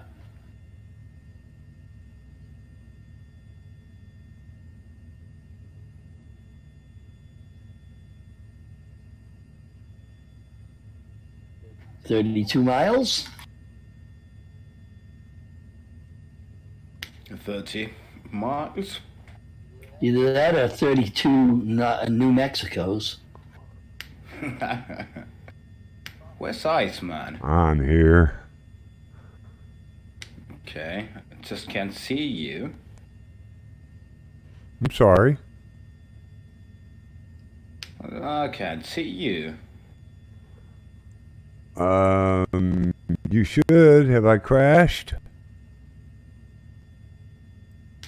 Don't know, because I don't see you either. You were right near Mix. Nope, I don't see you either. It's one of those snowflake disappearing acts. No, that figures. He melted Snowflake away. melted. The snowflake melted. Yeah. That figures.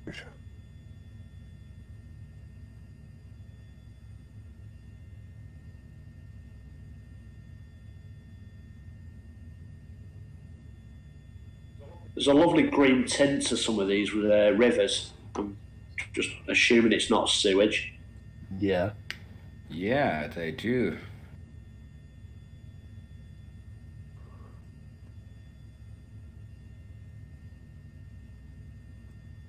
Might be the reflection of the grass.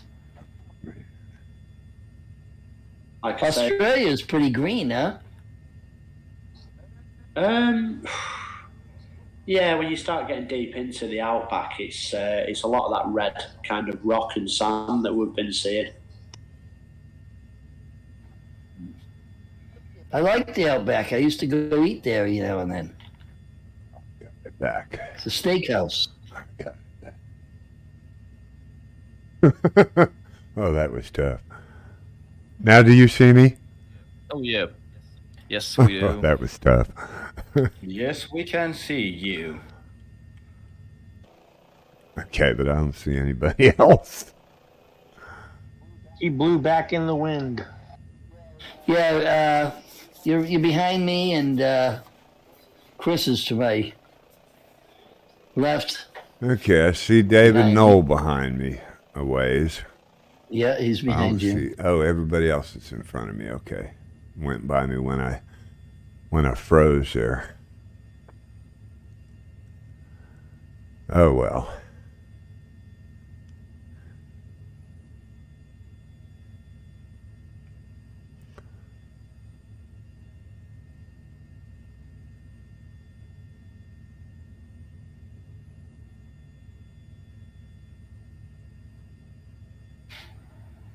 I guess we're going into runway 30, huh? Yes, looks like it. Yeah, I'm getting around 40 at 30 knots. Yeah, no, I said runway number 30. Yeah, but I'm just looking at the winds. But Oh, yeah, okay. runway 30 makes sense. Yeah. What direction is the wind, Bosader? Around 40. Okay.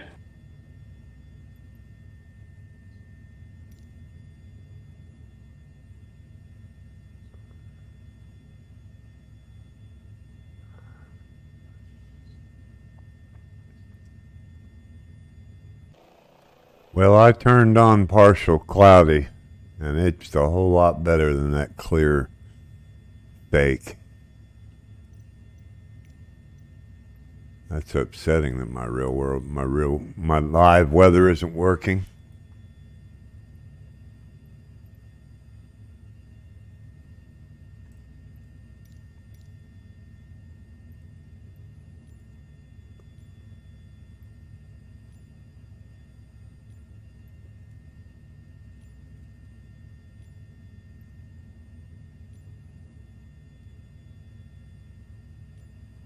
Okay.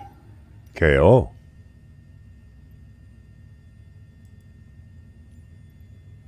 W. Yes. That too, even. 118.2 for H145 Yankee Papa Echo. Oh, I can't get it. Bozeda, you should be hitting pretty, how far out are you, Bozeda?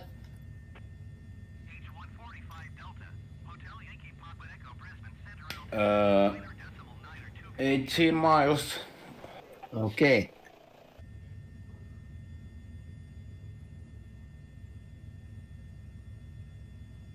Yeah, I lost quite a bit there. I'm 23.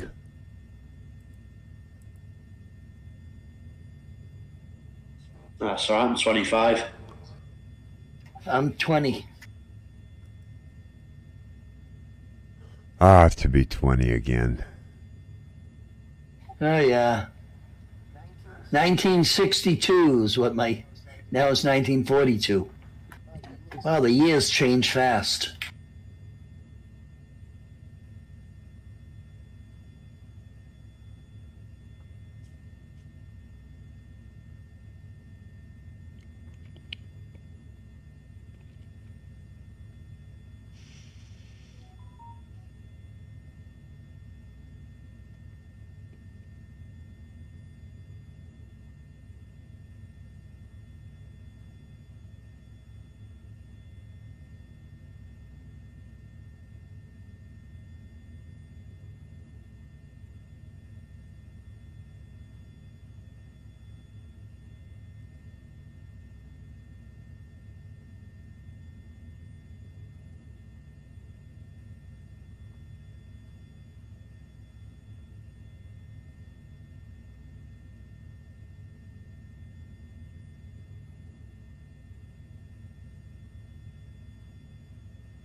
All my dogs went out and came back in. Good. My neighbors must love it when they bark at 3:30 in the morning. Wait, it's 3:30. Yeah. Where you live? Yeah, in China. Oh wow.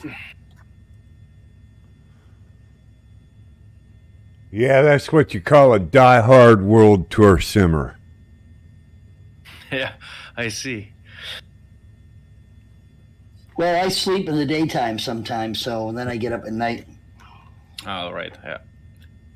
Yeah. For me, it's just perfect because like I get back from work at like I don't know 5 p.m. or something, and then we start at 7 p.m. and that's like perfect for me. That's why we planned it that hour. That was the whole idea. What time is it in the U.S. right now, or where you live? On the East Coast, it is now 2:30 p.m. On the West Coast, it is now 11:30 p.m. a.m. All right. Okay. Yeah.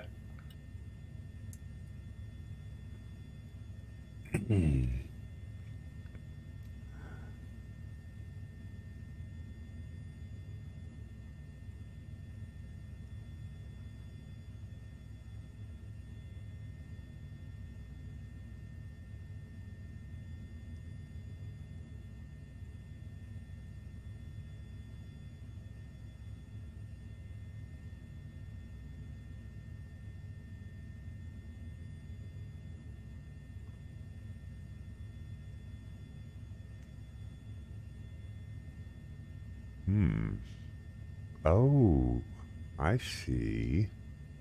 I'm off course because I don't have my nav set. That's all right.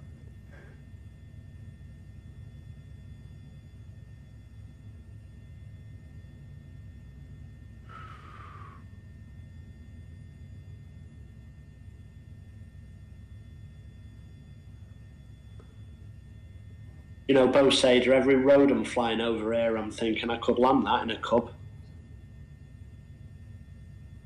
Yeah, I know the feeling. I don't know. I think I can even land there in a caravan.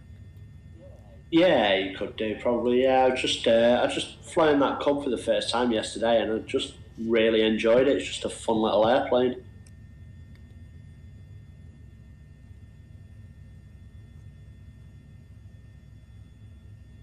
And to be honest, if there wasn't the nose wheel version, I wouldn't have even given it a try, to be honest with you. Not a fan of tail draggers. Yeah, same. Also like the nose wheel version better. Chunky Aviation, welcome to the stream. Appreciate you stopping in to view. Welcome.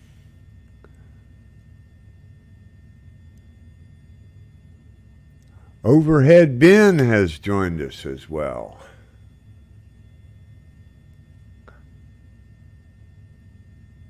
I'm sorry, I didn't mean to interrupt. No, it's all good. Rude. Yeah, what do you want from an American? How Well, rude. let you off. But yeah, the thing about tail trackers, they take a small time to get used to them. Especially the takeoff, it's really hard. Yeah, and the taxiing, the weaving about and stuff, yeah. Yep. Having said that, if somebody brings out a really good DC3 or something like that, then I'll go for it. I think there's the temptation to put the brakes on landing. Forget you're flying a tail dragger and flip it. Yeah. Yeah, they tend. I've not flown the PC6 yet. Does anybody think that's any good? I've not flown it. You talking about the Pilatus? Yeah, that's it. Yeah. I flew it once the other day in a group flight with Joel. I messed with it a lot. What? It's crazy. I've never seen you in anything other than a helicopter. Yes, I know. How good was that? That out scaries yesterday, Brad. Yesterday. I don't know what you're referring to. Oh, I didn't. Some visit on the North Scottish Islands. Yeah. Yeah. No, I thought. Yeah, I thought you were talking about Idaho. Yeah. Oh no, we just went up to that airstrip and with that village. Yeah. Yeah. I always like Scotland. That'll be another one we'll plan for a Sunday. Lots of castles in Scotland. Oh yes, and the Harry Potter Bridge as well. Yes. I flew around Ireland trying to find my grandmother's town. It's just a little village. Well, it's crazy. My sort of in-laws, my father-in-law, his house it's like on a farm basically. It's just literally in the middle of nowhere, sort of on the Mayo-Galway border. And I've flown over that before, and the house is actually pretty accurately represented, which is quite astonishing, considering it's in the middle of nowhere.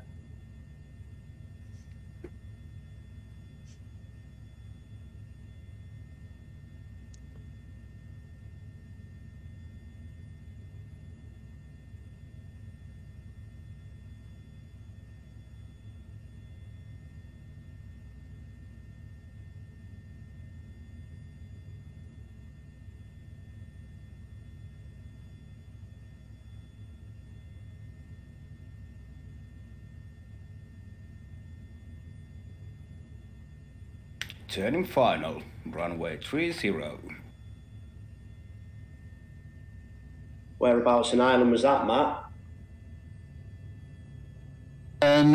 Southern Ireland, Kilnamona, in County Clare. Is that the southwest? I guess. Yeah, it's Innis County, Clare. Did you find what you were looking for? No, I found a little area near it. I guess it's just a very small village.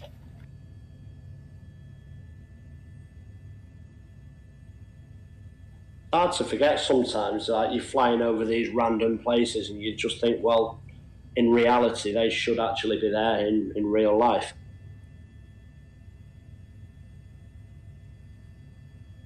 Easy to forget sometimes.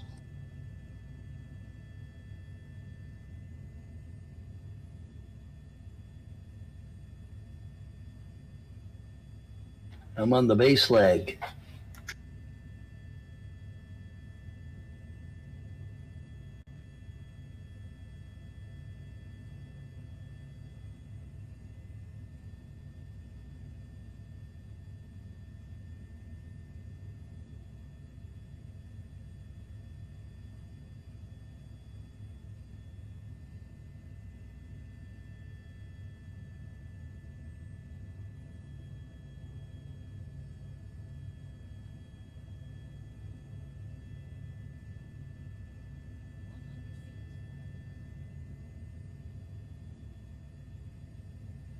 No worries, no worries. Yeah, I was a little focused, so I couldn't replay instantly.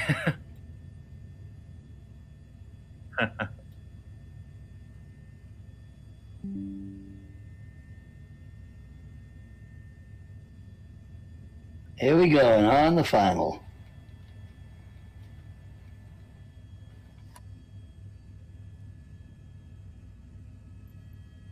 Yeah, you gotta be careful. Make sure you hit the runway and not the dirt road.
That was some landing, that, Matt. Yeah, it's hard to sometimes to get this thing from bouncing. You really got to go very slow, and then it stalls.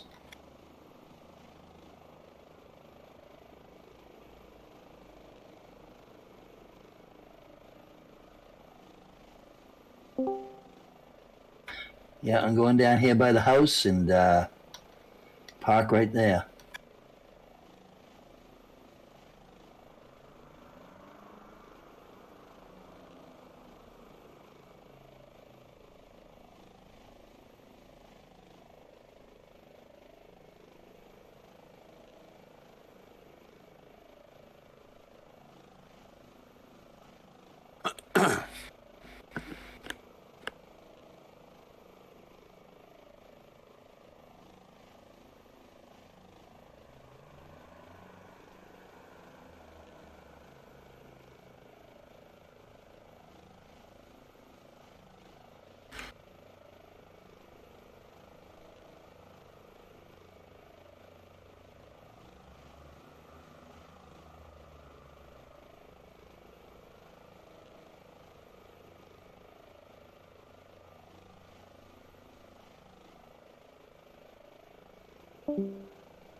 So got everybody in a cluster there for a group shot. We got Mick Rick in it. And we'll get one of the long range there. Am I in the way? I see everybody going around me.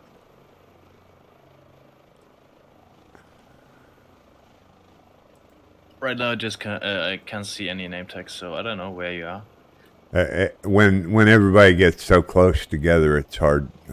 You don't see any name tags.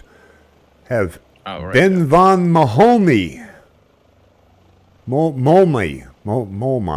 Welcome to the stream. Appreciate you joining us. Look in on us.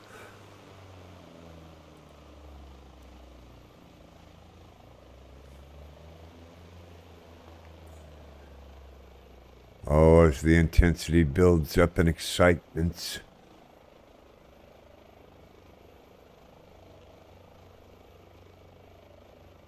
Okay, I'm gonna take 5, empty the bucket, and be right back. All right, sir. Take your time.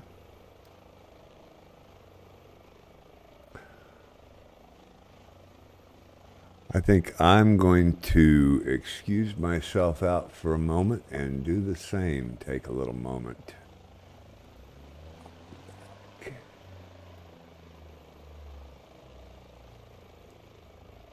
Be back in just a few moments.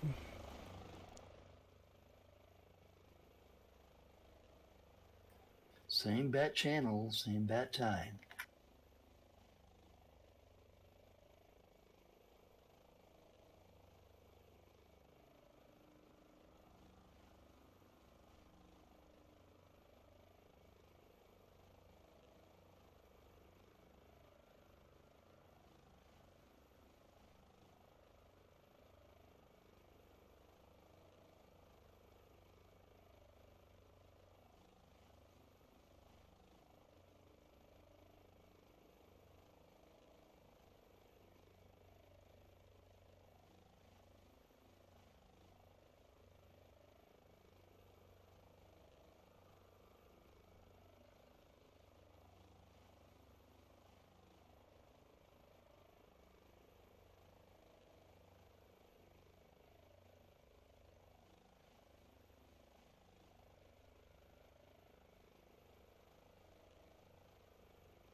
Well, I see Cora Ann has joined the Twitch stream to view. I appreciate you stopping by, Cora Ann.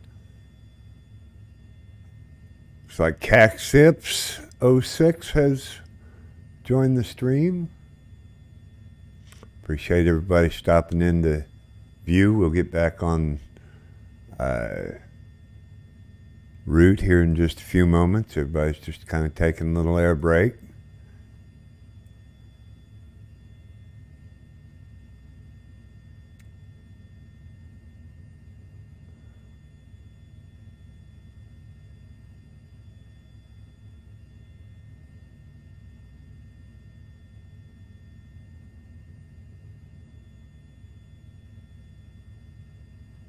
Somebody just went out. Yeah, I'm just texting to the runway. Yeah, we just give Bozetta a second to get back in the house. He Yeah, sure. steps out. I'm Oh, back. okay. Chris, you back? A couple minutes.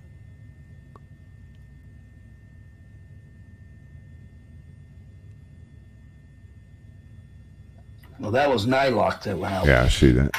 Yep. There's David. You guys can just take off, and I have to prepare my my departure. Yeah, that's right. We don't need no stinking runways. Let's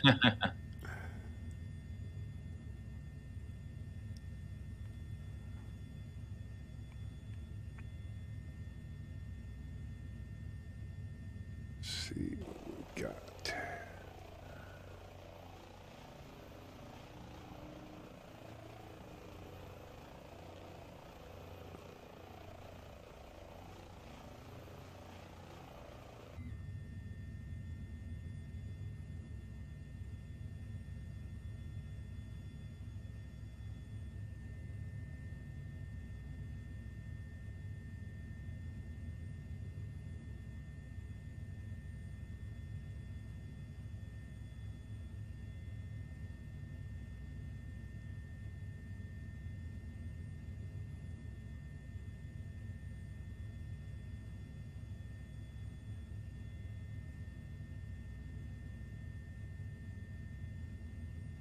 Thought I had.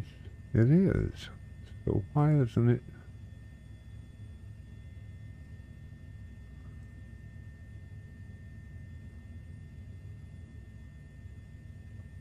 Oh.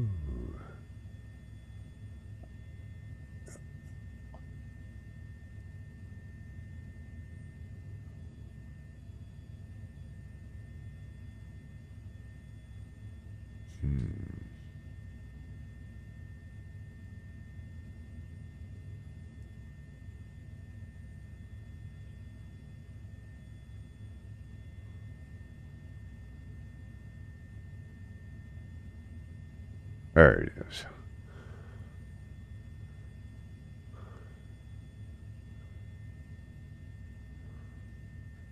And a couple more headed for the runway. And get up and head that way.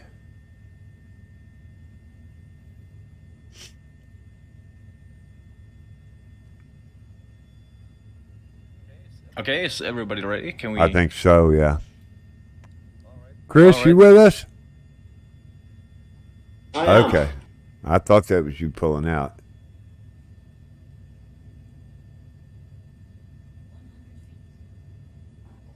What's the departure runway then? 12. Okay.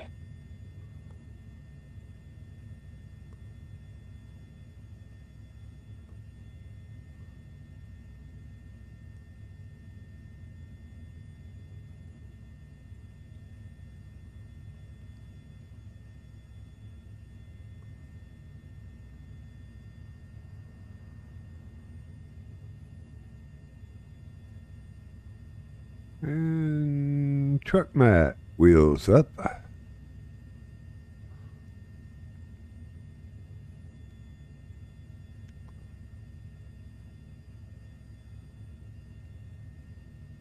Loaster wheels up.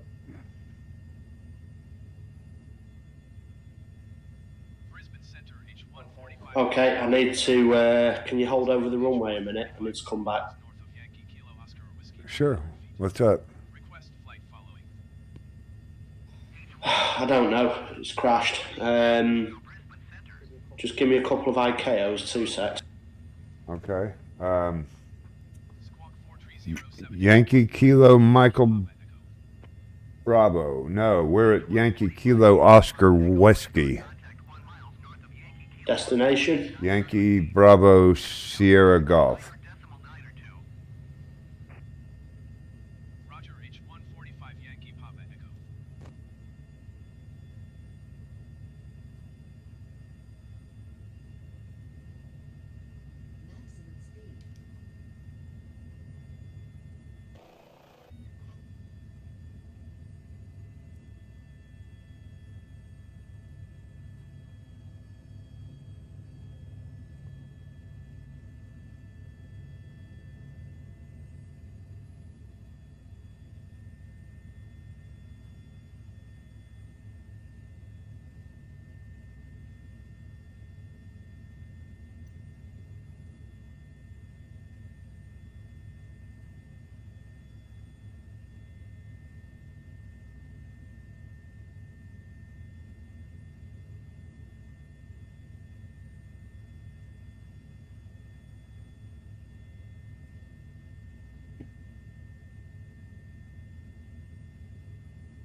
Yeah, it's a lot better with a few clouds in the sky.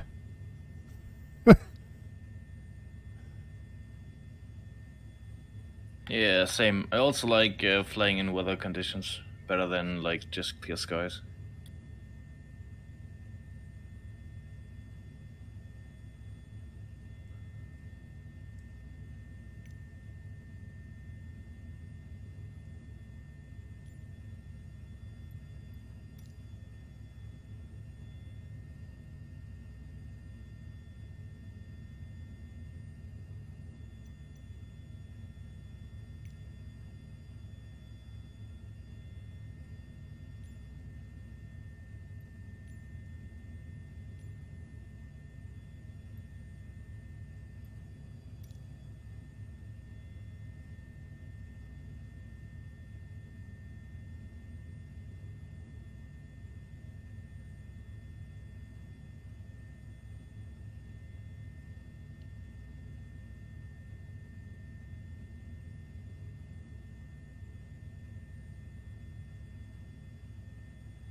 Okay, thanks for that.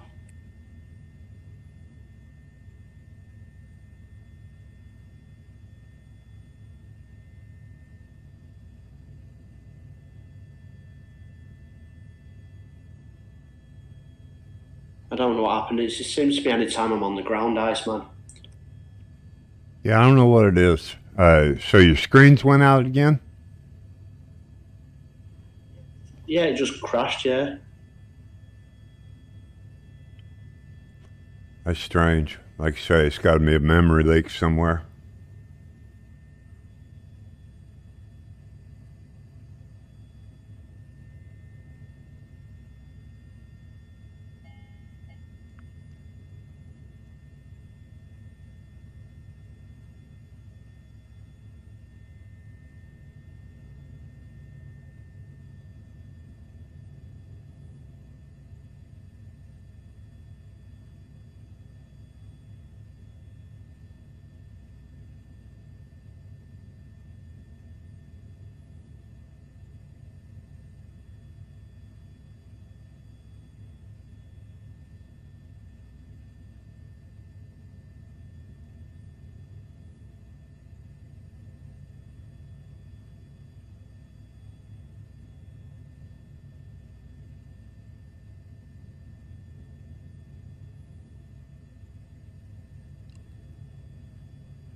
This headwind is killing me. Yeah, same.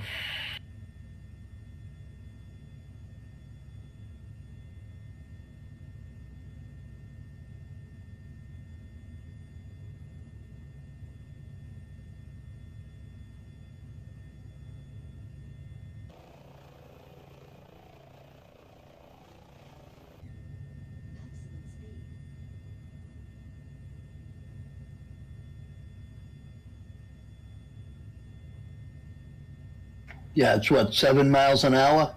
8? It's 12 for me. Okay, I got 7 knots, 8 knots. Coming right across mine. What's the difference in height between you two in altitude? I'm at 2,200 right now. And yours is 12? Yes, I am. Yeah, I'm at 3,500. Oh, all right. So if we climb, we should theoretically get less of a headwind. Yep, I just try that. I get 4, and I'm at 280.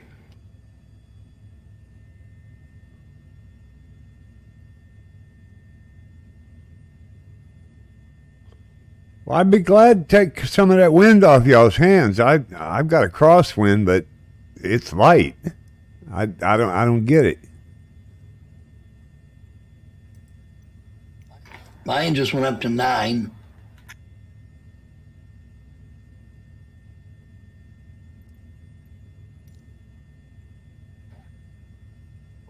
Well, I'm doing 138 indicated and 133 ground speed.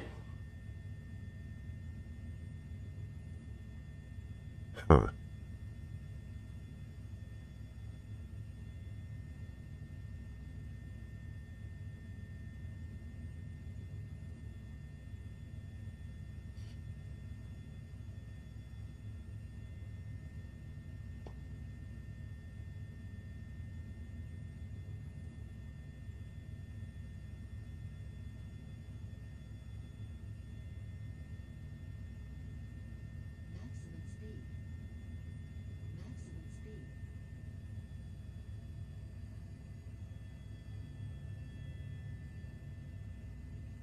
And now I'm at 2,900, and I got below 10 knots of headwind.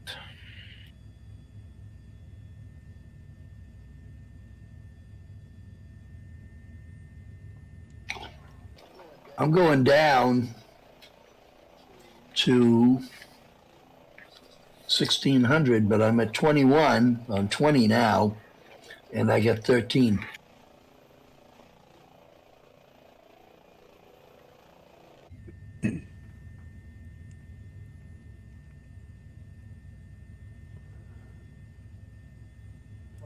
What did you say you had, Bo Sada? I had 4 at 280, but I'm now climbing to 3,000. it's getting stronger.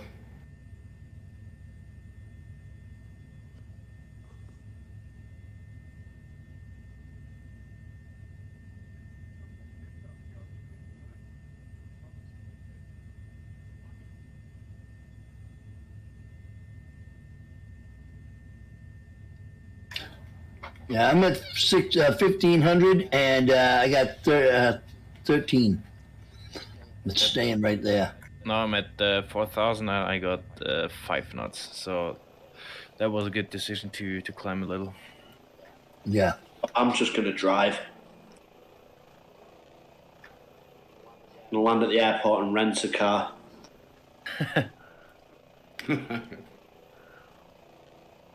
Bet nobody asked you to park in on this side of a volcano. Even if they do, it's only a rental. Who cares?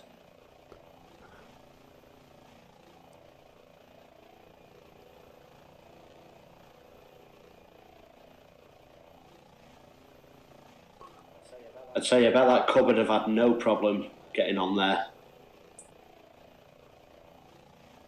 In fact, you know what? I might have to go back and do that at some point. What, get COVID? Get the cub. Get the NX cub up there. Oh. That would have been at a land where you landed. I heard, I thought you said COVID. I couldn't figure out why you wanted to go back and do that one time. No, we've had enough of that, thank you. I think the world has.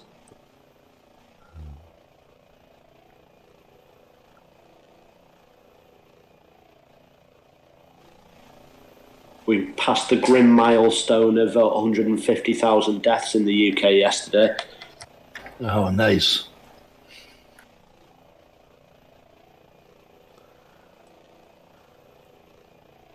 The seeing's getting worse in America. I don't know. It's crazy. I mean, over here, the amount of staff shortages in everywhere from hospitals to, just general services, everybody's off with it. They reckon about 1 in 12 people at the moment have got it. Wow. It ain't good, that's for sure. But it is less serious, I suppose, they reckon. Right. Because of the vaccines and stuff. I mean, in a way, it's hard to say, innit, really. No one really knows. But I suppose in a way, if it is less deadly but more transmissible, maybe it's just time for everyone to just sort of become immune naturally to it. I don't know. Yeah, who knows?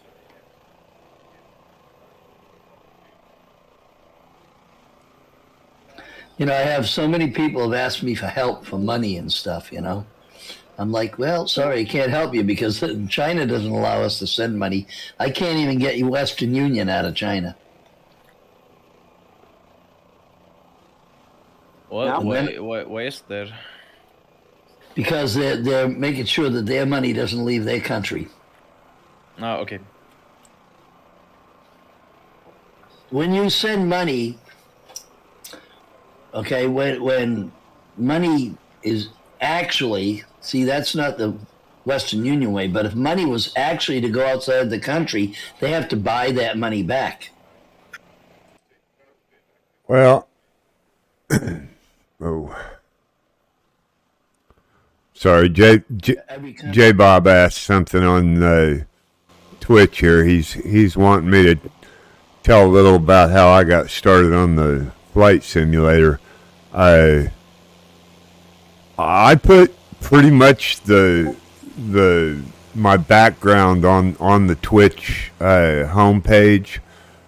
It's not real pretty. I've been flight simming since '89. Had a little bit of scenery creation, some aircraft creation. I've done all kinds of stuff over the years, but I don't know what else I could tell you except for what's on the bio page, the about page on Twitch. I don't know what you want me to tell you about, J Bob.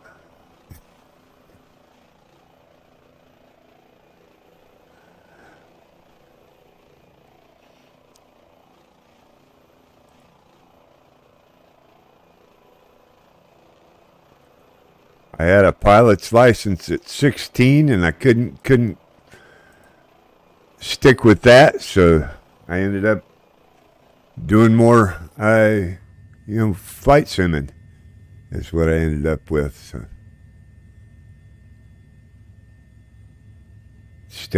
If God had made us to fly, He'd have given us more money. Instead of a career, I got a hobby.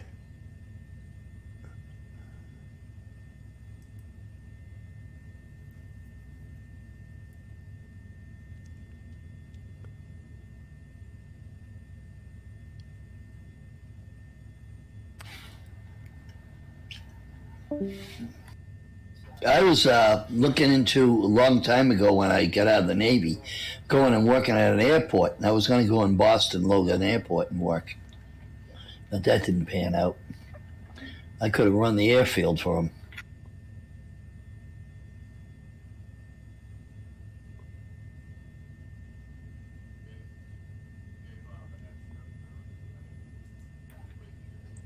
I've been to Bangor in Maine, but that was only for a refuel. Where?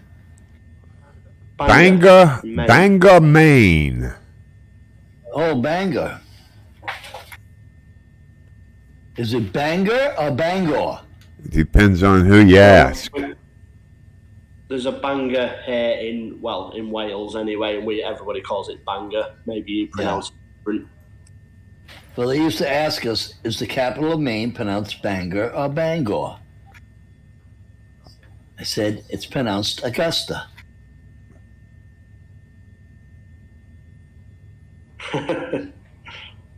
You know, Matt, you really ought to watch the Twitch stream, because there's been quite a few comments about your jokes, and a couple of them have called you ladies man lover or something, I think was the words I saw on chat yesterday. Yes. So you're a personality on the stream, Matt. Oh, that's great. Just a shame your local bank thinks you're a spy. Right. That and 20 cents will get you a cup of coffee. So we used to say when somebody got a medal in the military. Yeah. Oh, that and $1 will get you a cup of coffee. That's right. Now I got a question for you. It's a mathematical question. Is a hole 6 by 6 by 3? How much dirt is in the hole?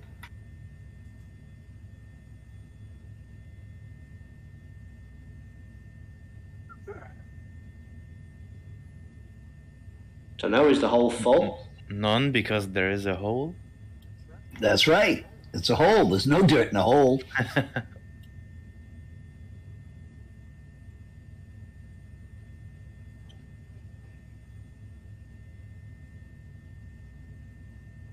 What about a grave? Well, once you put the dirt back in it, then it's not a hole anymore. That's like, where was the man when he jumped off the building? On the building? Not if he jumped off. He was in the air until he hit the ground. But see, that question is, where was he when he jumped off? That's right. So when he jumped off, he was on the building until he jumped. Right. But at the moment he jumped, where was he? In the air. Must have been.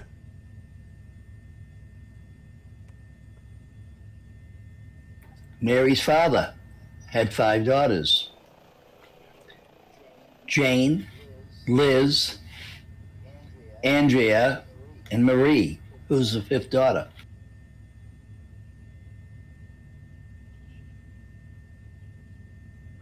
I know this one, and I can't think of the answer. J, L, Marie. Andrea and Marie. Now there's 5 daughters. And what was their names again? Jane, Liz, Andrea, and Marie. Who's the 5th daughter? Wait, how did you begin the joke? Mary's father had 5 daughters. Jane, Andrea, Liz. That's right. That's right. Right. I know these jokes in German, but I simply couldn't remember all the names. I was like, holy shit, what was it? That's what I was thinking. I know I ought to know this.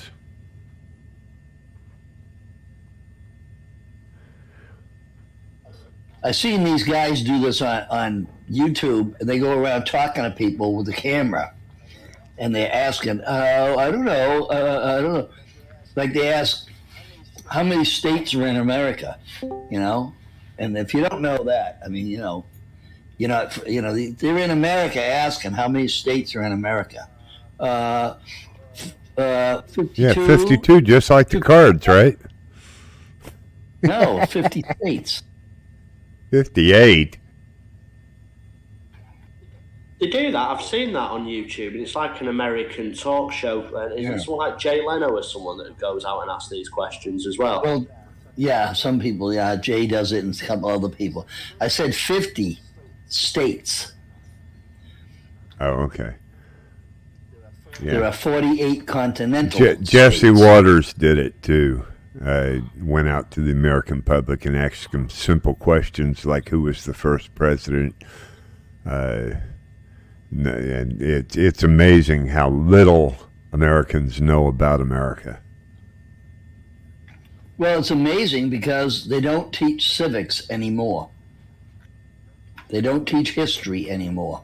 And they have changed history so much.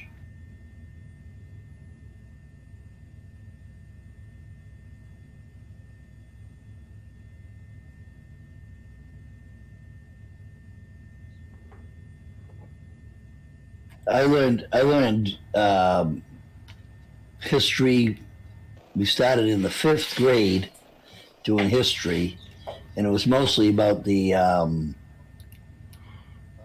religious side of the fence. Well, there's Mac on Track has joined our group today. Appreciate you flying along with us there, Mac. Hello there. Hello, welcome. We learned a lot about the Crusades then, and then in high school we learned all about U.S. history. I like geography. Yeah, I probably did write that bio just the other day, J. Bob. That's I don't like to talk about me. My years are up there, so I got a lot of tales, but nobody wants to hear all that. Why don't you like to talk about you? We like to talk about you. Yeah, I know. Let everybody else talk about me. I'm not good at tooting my horn. No, he wanted to know, what kind of background I had, and I hadn't actually posted that on the Twitch bio till just the other day. So. Appreciate the interest, though.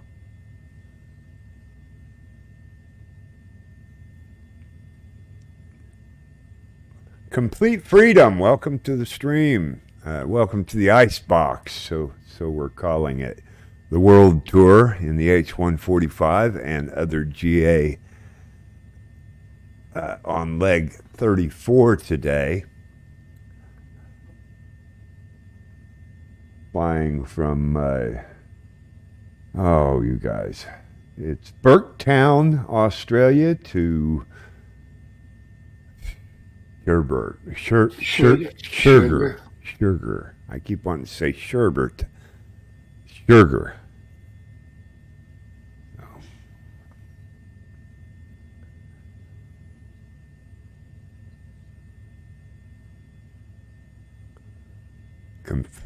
So, Are they getting the Barbie warmed up? Getting the Barbie warmed up? No. I don't know. When we land, have our barbecue. There we go. Now I'm trying to get my little nav map working on my laptop, and I haven't used it in so long. It's so outdated it won't work. Oh no, I see. What what's your laptop? Yeah, no, the version of little nav map is like 2.611. So Okay. it's Still shows 52 states. It's ancient. Yeah, it still shows 52 states. Yeah. Well, I don't know why, because there never was 52 states. I was surprised how much Chris knows about Idaho.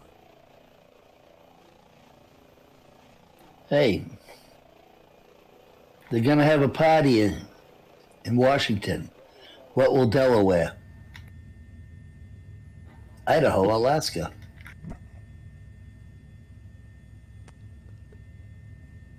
Wait a minute, I've got to have a sound for that. I know I do. Let me see if I let me see if I can find that.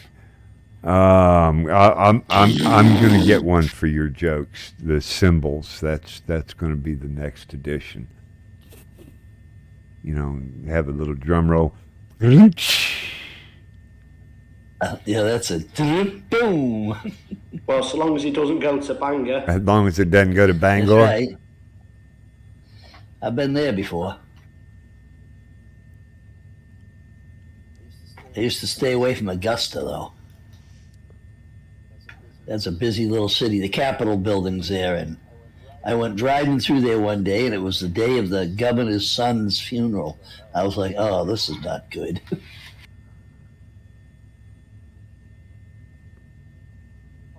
Probably wasn't good for him either. Yeah, really. He was 17 years old, just dropped dead. That was tragic. Yeah.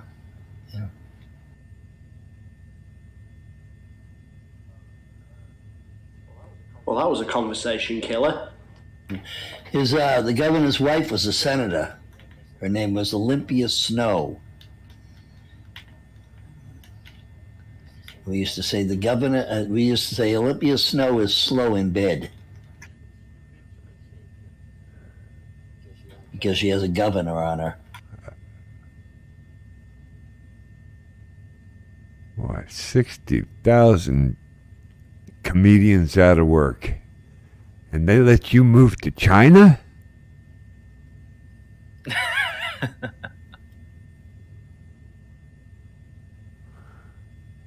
I joined I participated in an exchange program in 2015, I guess, with somebody from New Jersey, and his uncle is a senator over there. Oh, how cool. Oh, yeah? That's cool. Which was quite interesting. That is interesting. That's a fun job. My brother used to work for a senator. Then later on in life, he became a member of the Governor's Council, and Massachusetts and Connecticut are the only two states that have that now. When I was a kid, Her Majesty's ship, the Oak Royale, docked in Jacksonville, and we took on one of her passengers for about a week. He was from Germany, and I learned... Now I forget. I've learned more than I've forgotten more than I've ever learned. He taught me how the Lion House. How do you say the Lion House in German? Löwenhaus. Because I think the Lion House, like lion the yes. Animal. Yes, and lion in German is Löwe. Löwe. Okay. Yes. He was from a town in Germany that was called in English Lionhouse, I think. Wait, let me Google it. Maybe I can find something. And I forget. It's been years and years. I'm probably not even right on Lionhouse, but that's what it seemed like it was, if I remember.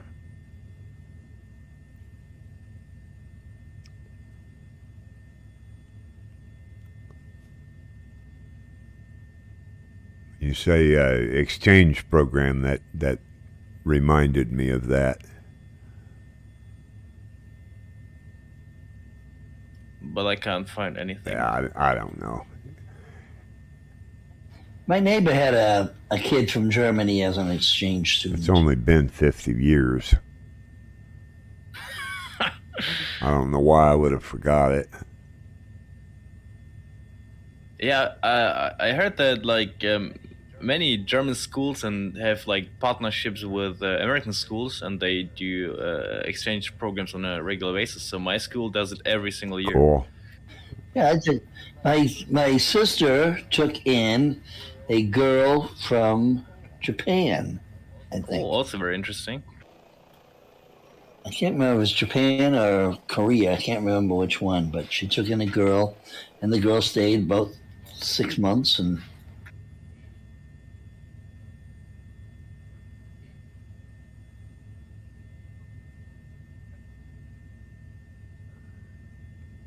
I think it's a good program.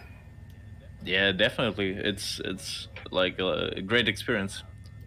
It gives the kids something to learn, and learn different ways of. See, when I taught here in China, I used to tell we did a lot of talk about America and programs in America and stuff, and I used to tell them. I said, if you want to be something, I said, just look into it, see what you want to do. A couple of kids want to be pilots. I said, well, you got to learn your English then. That's true. What are you working, or what are you doing in Japan? No, in China.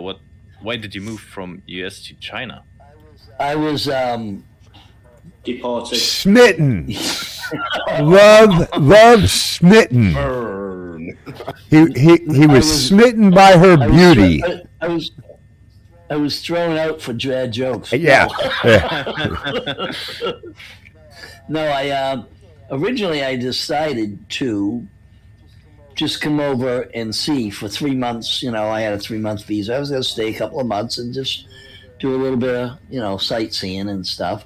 And I get over here to Nanning, and I met my wife, and, then I ended up getting married. I ended up staying a long time.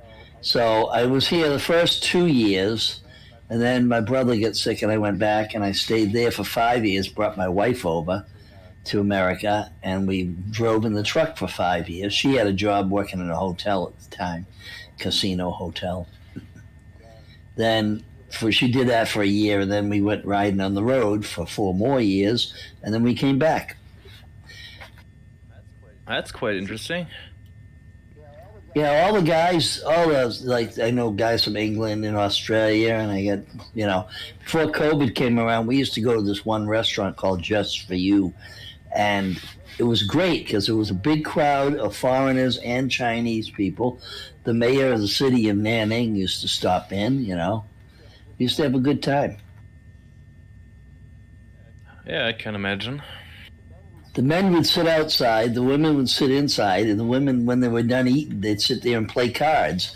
And upstairs, she had a mahjong table, and they used to use that for a card table, and the guys would play poker or whatever,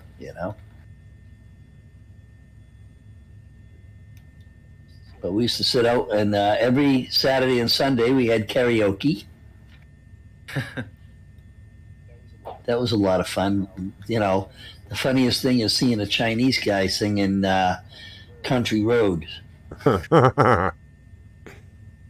I thought they sang all of Tony Orlando's songs. No, they used to do a whole bunch. This guy had like 3,000 different songs in his karaoke, and he used to. I see. But they used to do, John Denver's Country Roads. Country Road, Country take me home. country road. Country road, take me home.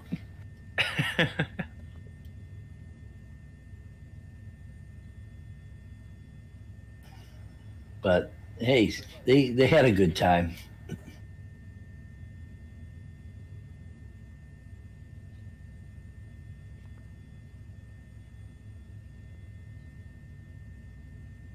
So I'm A lot of we had a place that when you first got here, the guys would get together and they'd show you, and it was called V Touch, and you go in, they'd take your picture, and they had everybody's picture on the wall, what country they were from. You know, it was really great.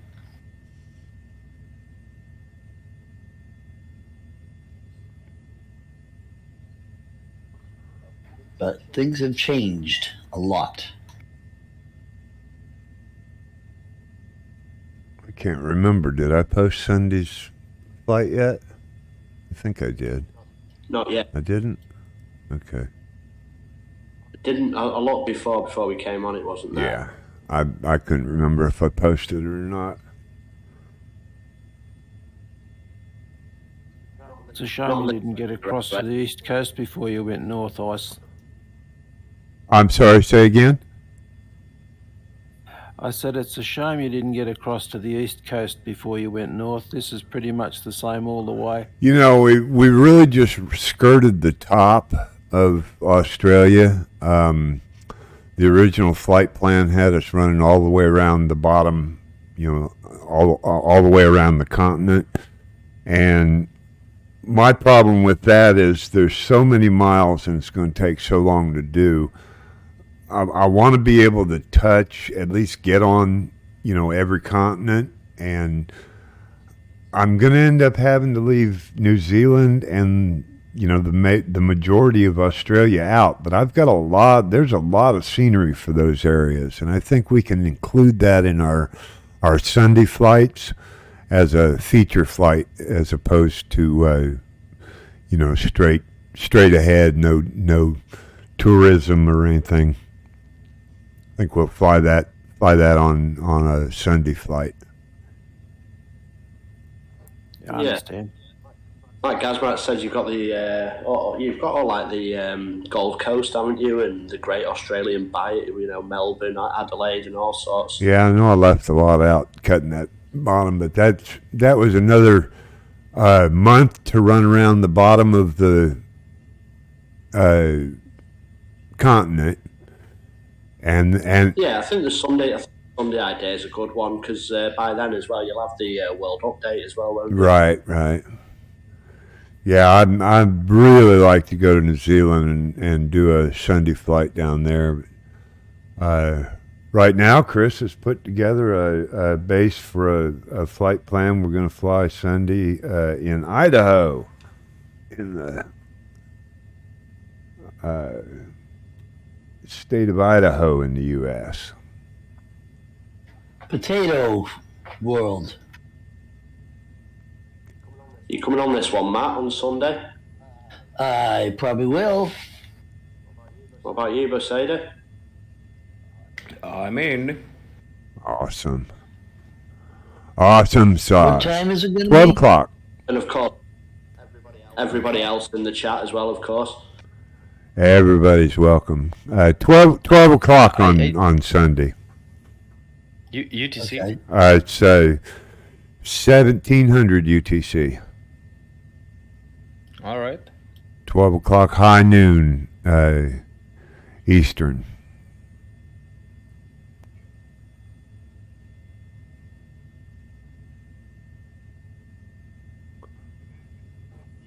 You don't need to bring your skis for this one, Beseda. Oh, I was kind of hoping to get them along. Well, you missed last week's flight. That would have been the one to bring your skis. Oh yes. Oh yeah. I really like maybe this. next time. I really like the flight from Innsbruck because of the Alps and the oval scenery and the mountains and climbing and descending and stuff like this. Well, pretty cool. It's always been a favorite of mine. One of the first flights I did when I got the 2020 version, and I really enjoy it.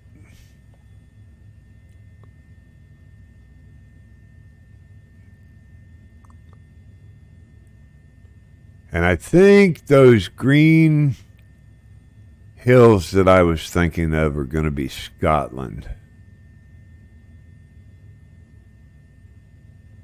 That I was thinking about Sunday.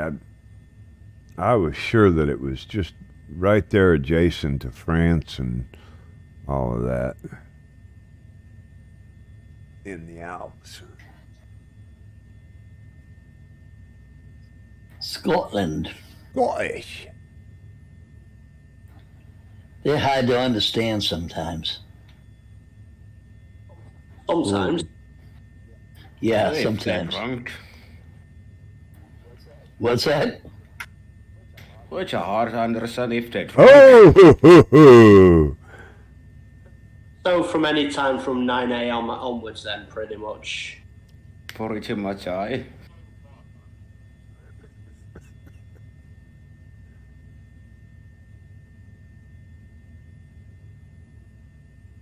Yep. The Irish can be pretty hard to understand. Mostly the men. The women don't seem to have a problem with speaking English with an accent, but the guys really, some of the old guys, you can't understand anything. Yeah, especially depends where about Ireland they are from. Yeah, I find it that the northern accent is a bit harder than the southern. Yeah. Or any other accent in Ireland. My mother's cousin was married to, two cousins. They married guys from Ireland. They lived in the United States. My grandmother brought them over. But the guy, I couldn't understand him. We just, no,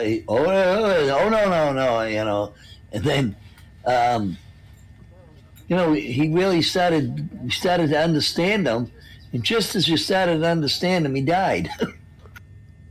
Ooh, that's tough luck. Yeah. He was a nice guy.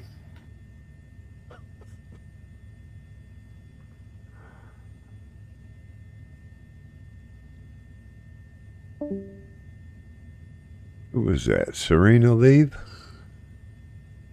She just popped in for a moment and popped back out.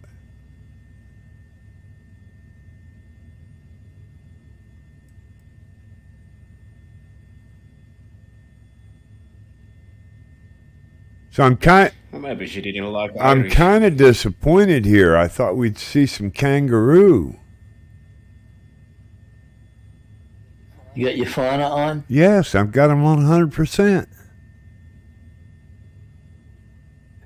This area is pretty barren. Yeah. I didn't see any houses so No. far. Is there anything on the ground except for trees? And Yeah, see, that might be the problem. There's no food supply for them. What do kangaroos eat anyway? Mainly Humans? grass. No. Dead wombats. Humans. They're They're herbivores, yeah.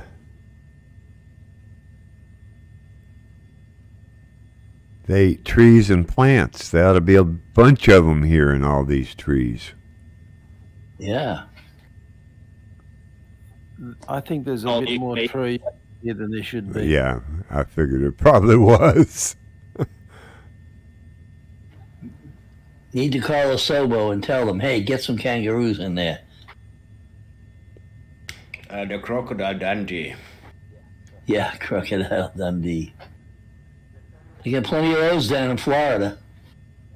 Alligators, crocodiles. The Florida man.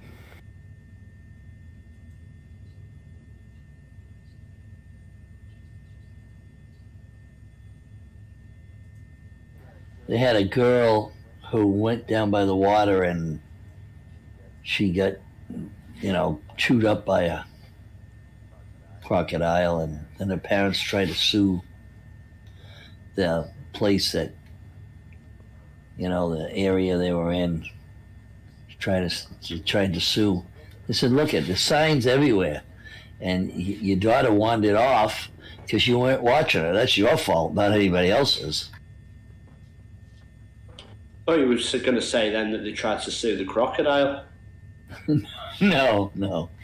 It was like a park or Well, something. that's what they do here in the States. Is if somebody breaks into your house, if you beat the guy up, with a baseball bat, and you break his arms or legs, you get sued for bodily injury, and he broke into your house.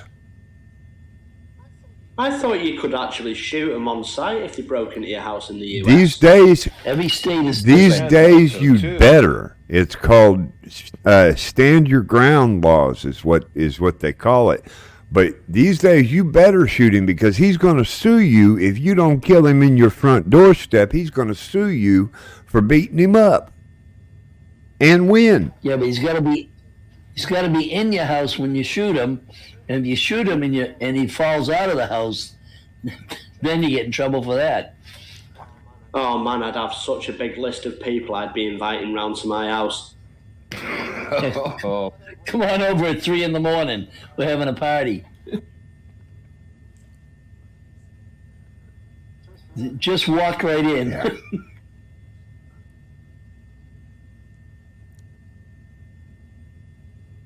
Yeah, every state is different, though. That's the whole thing. Florida's got that stand your ground law.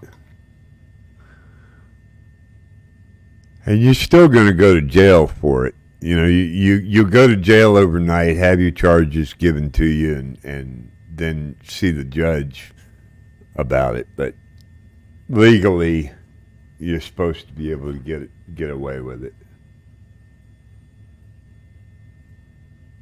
Well, the guy walks in and he hasn't got a weapon, and you have an exit, and you've got to leave.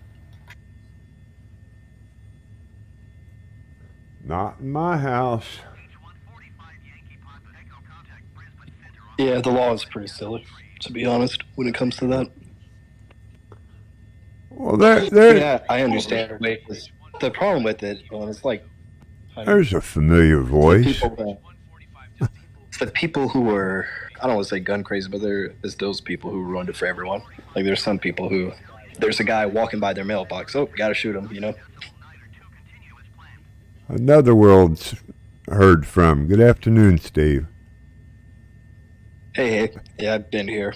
It's just, so I thought I was going to be able to fly, and this one put a meeting on my calendar at 1, and that literally went to like 30 minutes ago. Oh. Yeah. You guys are probably halfway through the trip at this point. 72 miles from the destination. It says 20 minutes on my flight computer. Yeah, that's good. Good flight. How's that terrain over there? I don't think I've flown that route before. Flat. Yeah. Yeah, pretty flat, dry. Imagery good though, or yes, the satellite imagery? Yeah, it's all right. I've got to turn my settings way down to stream.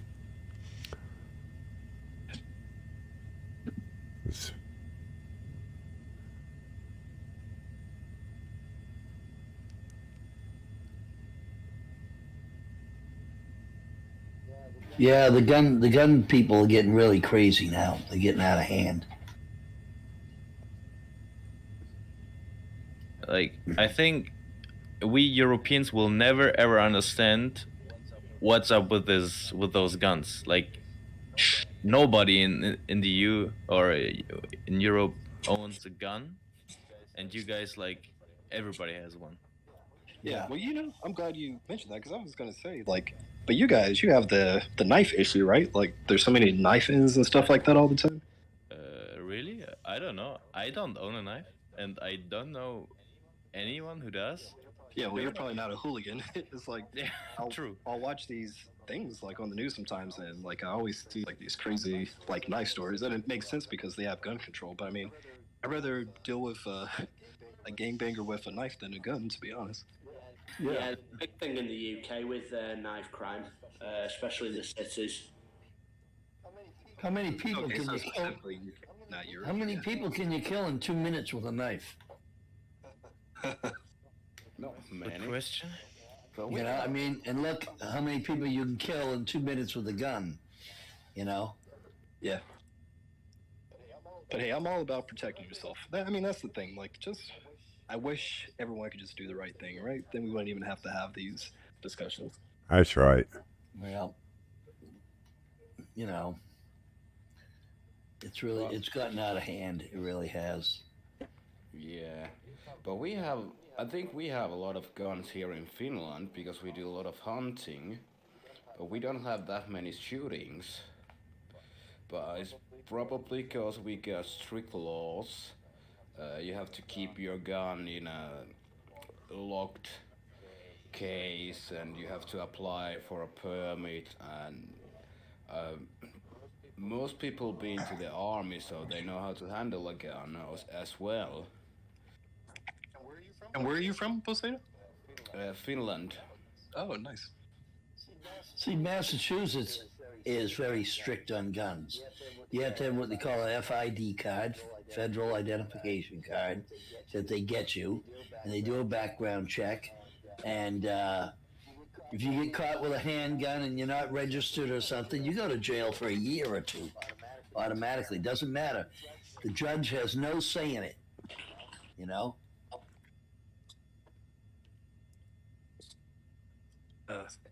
Hey, sometimes that's what happens. You gotta get hit on the, what do they say, a slap on the wrist for you to get back in line. Yeah. Well, you know, it's the thing is the argument is over the gun laws, not over the guns. You know, and I think these high automatic weapons are not necessary. You know, AR-15s and M16s. I don't think those are necessary in a house. Well, who needs an assault rifle? I mean, I can understand like a normal rifle if you hunt or anything, but an AK or anything like that, you just don't need it. Nope, they don't need it. You guys do realize that an AR-15, that AK-47 is a 22 caliber rifle. We're 7.62. You're talking assault rifle, which is a made up term that never was before these issues. It's not an assault rifle. The military doesn't carry a 22. I mean, how do you get assault rifle out of a 22 caliber? Here. They're not talking about the caliber of the gun. They're talking about the number of bullets it will put out in a minute or 2 minutes. You know, without a bump stock or modifications, it's not going to put out high yield output anyway. Right, it's so easy to modify them. That's the problem. You can modify any a pistol. You can put a stock on a pistol and make a rifle. Modifying doesn't change the fact it's only a 22 caliber with a semi-automatic bolt action. Yeah, if you're talking about fire rate, then things like the submachine guns, things like MAC-10s, aren't they, and Uzis and stuff. That's where like the real fire rates are with these weapons. Right. So how do you? I don't care if it's a 22. If 30 bullets are coming out of that thing, and you're in a crowd, somebody's going to die. Because you get, It's just, the magazine. There's no reason. The stock magazine on that is 15. The expanded magazine is illegal. The magazine itself. Why regulate the firearm when you've already put stop gaps on the other stuff, and you've got laws that govern the sales of these things?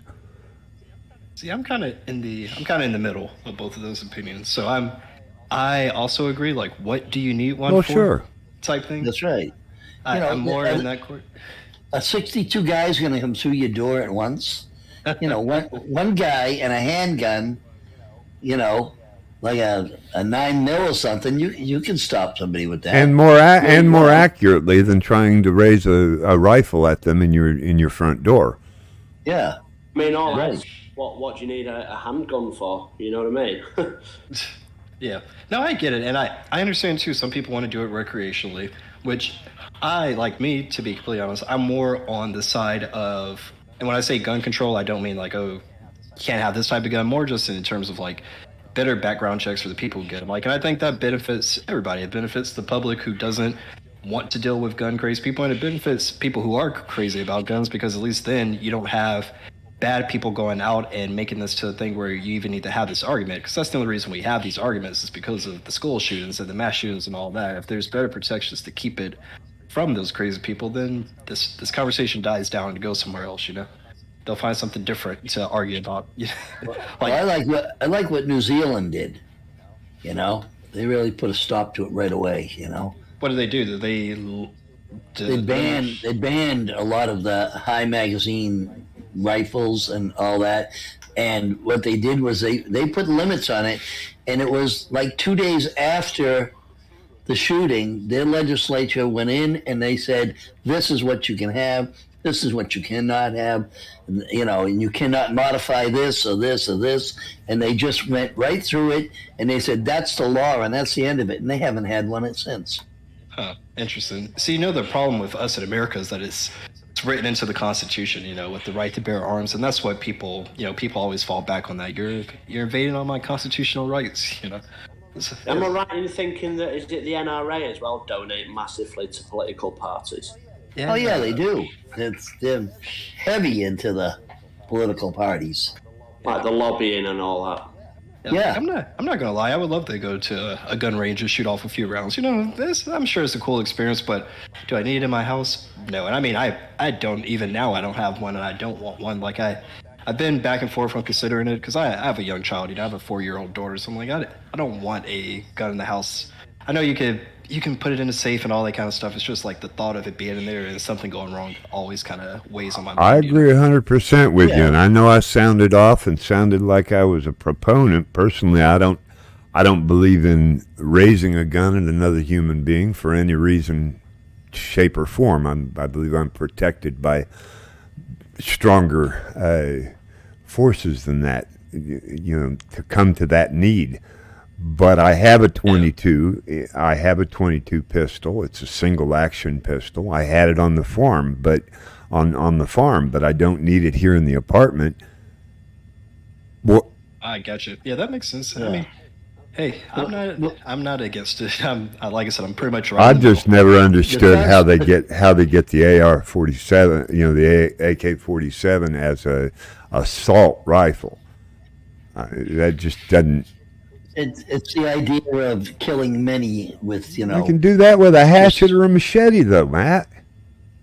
Not as easily, though. Yeah, not as like easily. Everybody stands in a line and lets you do it, I guess. You can't kill 45 people in less than 2 minutes with a machete. Well, if you've got almost 2 minutes to shoot people up, something's wrong in all kinds of ways. Your mind, just to start, the conversation. That's mental health issues. Well, I'm just saying that these kids who are doing these in the schools and the synagogues and the churches, they definitely got some mental issues. We understand that. But, and when the Constitution was written, it was written with muskets. Don't they use pens? What's that? Doesn't matter. Oh, yeah. It was written with a pen, you're right. But I'm just saying, the guns were muskets. They had to be reloaded after each shot. I'm going to say you're a brave man having this conversation on Twitch. No, I actually muted it to start the conversation, and then when I decided to get in it, I went ahead and unmuted it. And yes, I agree. Okay. It's really something that we shouldn't be. Politics and religion, we need to try to keep off of our conversations. That and poorly written sex jokes. Hey, I always say, if you look at our rules, it's fine to have it as long as like this when you guys are having a professional, courteous conversation. It's not a problem. It's only when I think everybody at least respects the opinion everyone holds. You might not agree with it, but you're not at least yelling over each other and all that kind of crazy stuff. I mean, I've had a couple of guns when I lived in Maine. I used to hunt, and that's great. I had a 30-06 and 2 shotguns. No, I don't think we've ever had an argument in here, have we, Chris? Not to date. No. Not that I know of yet, anyway. No, we're all respectful of each other. Pretty well. Yeah, you guys are good. I don't have to babysit. Good boys, good boys. Yeah. Which is kind of crazy. Usually, I mean, we're not to say we're the biggest server, but we've got 11,000 members, and it's rare that I have to actually deal with real drama. No, we're all like-minded. We love what we do, and that's what we're here about. For me, what the difference between like a simmer community and any other gaming community is, most of the people here are like a little older. I think I guess I'm one of the youngest here, and I'm if I would join like a regular gaming community, I would be on the older side. So we are all like adults, and that's what you can really like. Well, now you got my fuel fired. We don't use that G word in here. What? What's the G word? Oh, gaming? I couldn't resist. I'm sorry. I couldn't resist. That's funny. Okay, I will never say that again. No. Oh, I make the kidding. same mistake all I'm the time. kidding. I'm absolutely kidding. But that goes back to what you were saying, though. The crowd is generally a more aged, more mature, calmer crowd, and I guess that's why simulator as opposed to game. It's got its game aspect, I guess. Yeah, even when I joined the official Flight Friday, or what was it called again, last week, there were like totally random people, and even in this totally random group, everybody was so respectful and nice to each other and helpful, and I was like, oh wow, I wouldn't have expected that. Yeah, that's the beauty of the Flight Sim community. I really love this community. Like, even other like kind of adjacent stuff I've been a part of, like I play Star Citizen and Elite Dangerous, and they're kind of semi, and even those are rambunctious. Like, you get a lot of crazy stuff going on over there. Yeah, I can imagine. Everyone's here always pretty calm. I mean, Simmon is great. Like, this group fly stuff is always really fun. Like, I love it. Yeah, I'm watching your stream, by the way. Car racing for that reason. Sorry, what was that, Gas? I gave up on any of the online car racing for that reason. It's just terrible. Oh, really? Too toxic? That's crazy because I wanted to get into it. Like, I did a little Forza. I've done a little, what was the other one? Project Cars 1 and 2. But I really wanted to try that iRacing out because I saw they had the online leagues. But then, like during COVID, I was watching a lot of the streamers, and they were literally, like you said, they were arguing and fighting and stuff all the time. Like, like they would get at the end of a race, and everyone would just be yelling at each other, like, "Oh, you did this," and people purposely spinning people out on the track and stuff. Wow. No. Yeah, I'm in it for the relaxation, so I don't want any of that. That's right. Yeah. That's right.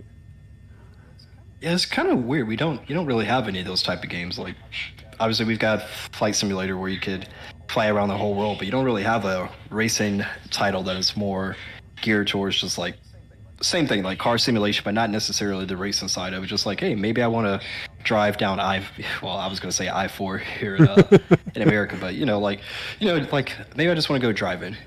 Like maybe I just want to drive the Autobahn, not as a racing type thing, but just as a casual leisure type experience. Are you in Florida?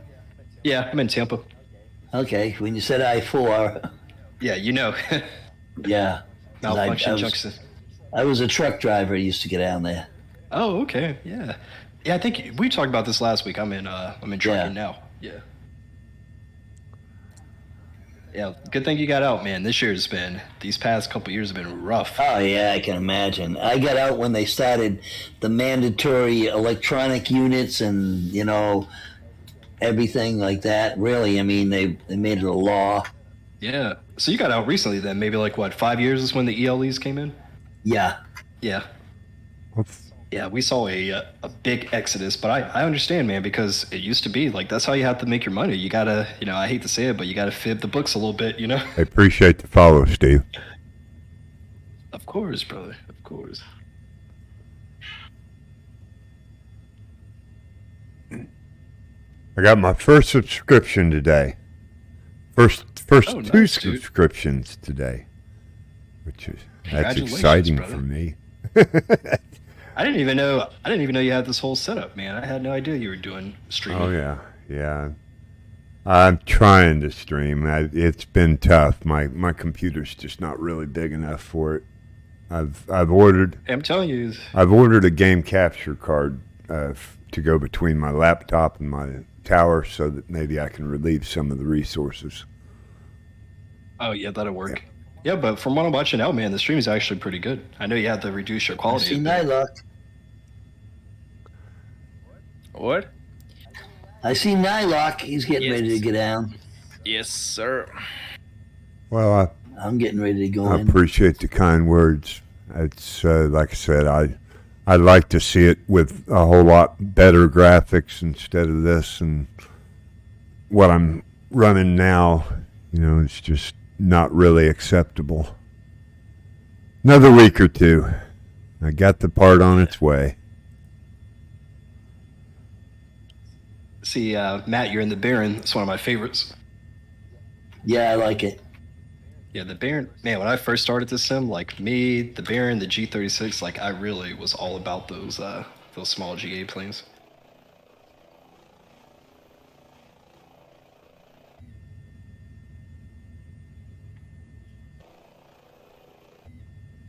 There are so Steve, many is trees. anyone- I can't see the runway right now.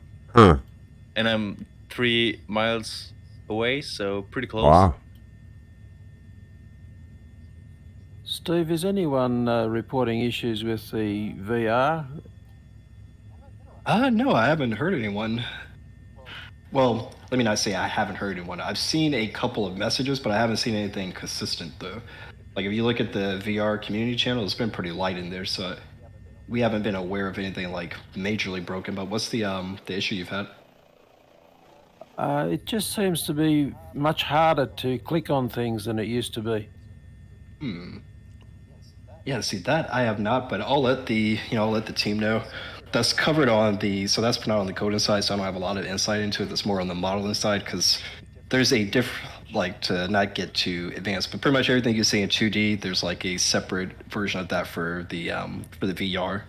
And you pretty much just place it over the 2D element, so it should be 1-to-1, but I'll ask them to just go back and look at it again. Steve, I don't know if it's something that was an issue and they fixed recently, but there was probably 170 something to 180 something. There was an issue where my mouse, I would have to go clear to the next selection button. Good example on my MFD on the left. I forget 1, 2, and 3. Anyway, when you switch to the Nav D, I had to actually go to the button next to it in order to. The mapping was just way off for a long time. Now, if that has been fixed recently, because I'm not having that issue anymore, and that's what he's talking about in VR, that could be, like you say, a totally separate issue that they work on totally separate, and he just hasn't fixed that. If that's what you're talking about, Mac. Yeah, there's a bit of an inaccuracy in where you click sometimes. That's what sometimes. So particularly the overheads are very hard sometimes to make them switch. Yes, that's what my issue was. So it sounds like the same thing. If that describes it any better. Yeah, I might just raise it in the VR channel, Steve. Okay, yeah, go ahead. And I'm actually typing a message to the team now. Whatever the problem was in Pancake, I haven't had that problem in several versions. For a while, but it went on for several when it was an issue for me. I was surprised. Yeah, I did a flight the other day where I couldn't turn the pitot heaters on at all because it wouldn't engage them. Yeah, it's just napping. Yeah, appreciate you letting me know. Yeah, if you post them there, I'll even link them to the post too so they can see it. I'm on the deck. Already landed? Look at that. Yeah. How are you 20 miles behind, Iceman? What you doing? I don't know. I'm 15. He's in a heat. Yeah, I don't know. Your speed is pretty good. Yeah, I mean, I'm doing all the right things. I seem to lag behind for some reason a lot. Tell you one thing though, you're driving me crazy with. Why you don't have your synthetic vision on? Or is it is on? I can't tell. Okay, there just is no terrain. No, there difference. is no terrain. Yeah, it's 500 foot flight today, all the way across here. Oh, that's funny. Matt, most of Australia is like this. What's that? Did you come in on runway 12? 30. Thank you. What's the champagne glass for? Tips. Tips. Click on it and tell me if it does anything. It does not for me. It doesn't. Oh. Okay. Well, I'll. So when I click it makes your screen full stream. Now there is this little thing off to the side, like a little sidebar. Streamlab bits. Yeah. Latest follows. No, and then I think this is. There should be one right above that wine glass. There should be a. Yeah, there's something there, but when you click it, it doesn't do anything. It's like a imposed image. Oh. Well, that's not good. Those are my tip jars. Yeah, it should. Neither one of them work. Well, here, I'll throw you a sub since I can't. What a guy! What a guy! Oh man, 3 in 1 day. I can't wait. Wow. Thank you. Thank you. So while we've got your ear, Steve, tell us, how did hype come about? Good question. So, long story. Well, not that long. So I originally I had a YouTube channel that used to be called Media Hype Train, and I did a lot of flight sim content, did reviews of aircraft, the different add-ons. I think by that time, like Rex Weather Force, they came out, a couple other little things. So I was doing that. And then just for my own personal preference, I kind of started getting into the modding of aircraft. So I modded the first one I did was the Icon, because that used to be my absolute favorite aircraft. Like, I like the GA stuff, but I like the Icon just for the flexibility of, put it down anywhere type thing. And the only thing about it, though, was it didn't have autopilot. It had a terrible GPS unit, like it has that Garmin, I think it's called Garmin Era. So I did that, and I was looking up some performance stuff for the Icon just because I really got obsessed with it. Like, I was watching all types of videos about it. And I saw that they had put out, I want to say it was either the 2020 or the 2021 model of the Icon, had some engine improvements that upgraded the avionics and a few other things. So I was like, I want to do that. So I did the performance stuff all for that. And like, if you look up that mod, it's outdated now just because we haven't had time to work on it. But it was like a 1-to-1 with the actual, I can't remember if it was turbocharged or supercharged. I want to say it's a supercharger, but it was like 1-to-1 with a real world supercharger mod that was available. And then Dave messaged me and was like, hey, you've already done the performance stuff for this. Do you want to try to tackle the avionics as well? And I was like, yeah. I was like, so the avionics is where I lose all type of proficiency. Like, I used to do HTML and websites and all that, but I never really got deep into JavaScript or CSS, which is what a lot of the avionics are built on. So he was like, hey, I'll do that. You do the performance stuff. I was like, okay, cool. So we did that. It was a pretty successful mod. I think we had like 5,000, 10,000 downloads, something like that. And then me and him, I'd already had this Discord server because, like I said, I had the YouTube channel already. So we were just kind of kicking around ideas like, okay, what are we going to do next? People requested the CTSL, so we did that.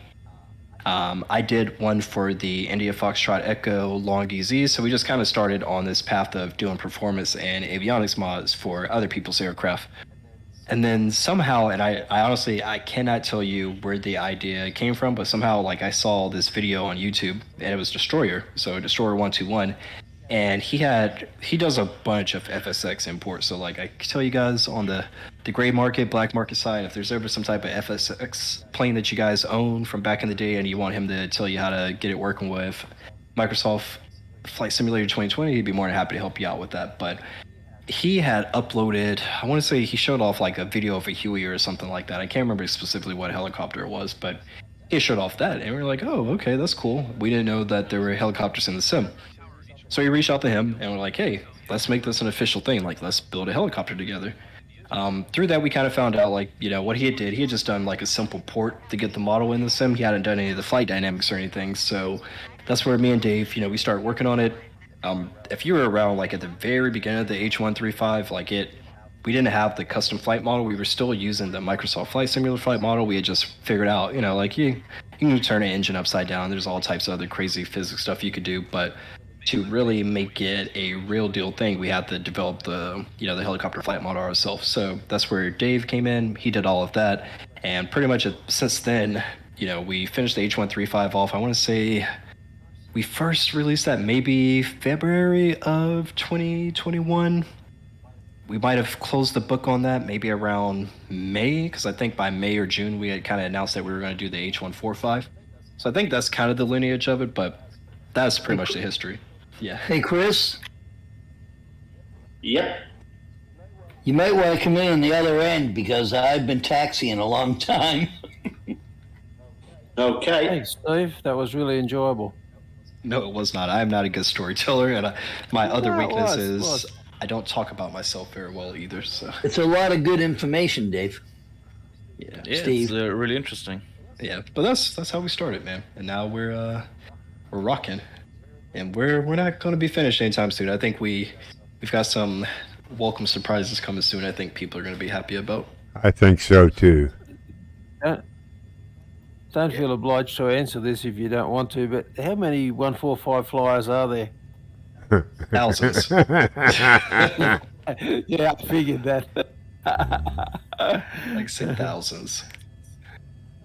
No, it's been successful. And, you know, we have some other developer friends, and it's actually, you know, it's pretty comparable, like, to some of the other stuff that's been released. I don't think we're anywhere as near as big as, like, a CRJ or something, like, and this kind of, I mean, I don't mind talking with you guys about this transparently. We look at, you know, Microsoft Flight Simulator in the community, and there's definitely a lot more airliner pilots.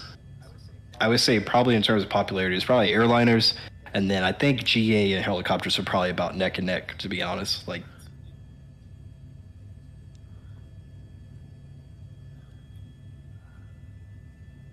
Do you think there's more GA flyers on Microsoft 2020 as opposed to the past sims, just because of the terrain and the level of detail?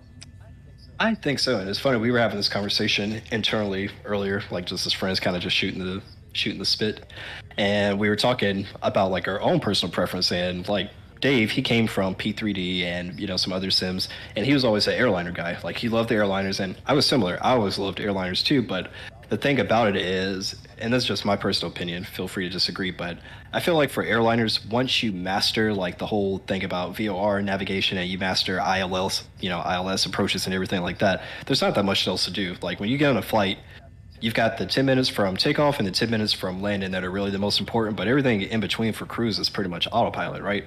And then at Microsoft Flight Simulator, you're doing that at 30,000 feet. You're not seeing any of this awesome scenery that they have. So I think you're kind of spot on. I do think that just because the scenery is so good in MFS, it's probably created a lot more GA and helicopter pilots. And, you know, I've had people tell me, they're like, yeah, the only reason I even bought MFS was because we saw that you guys did the H145, and it's like, what's the point of having all this amazing scenery if you're only going to see it at takeoff and landing? That's right. Yeah, so I mean, but hey, there's a space for it all. Like, if you guys, I don't know, some of you guys have me friended in Sim. If you're able to see like me in Sim, I'm all over the place. Some days I'm just testing H145. Some days I'm jumping in the longitude. I'm in, the 737, something like that.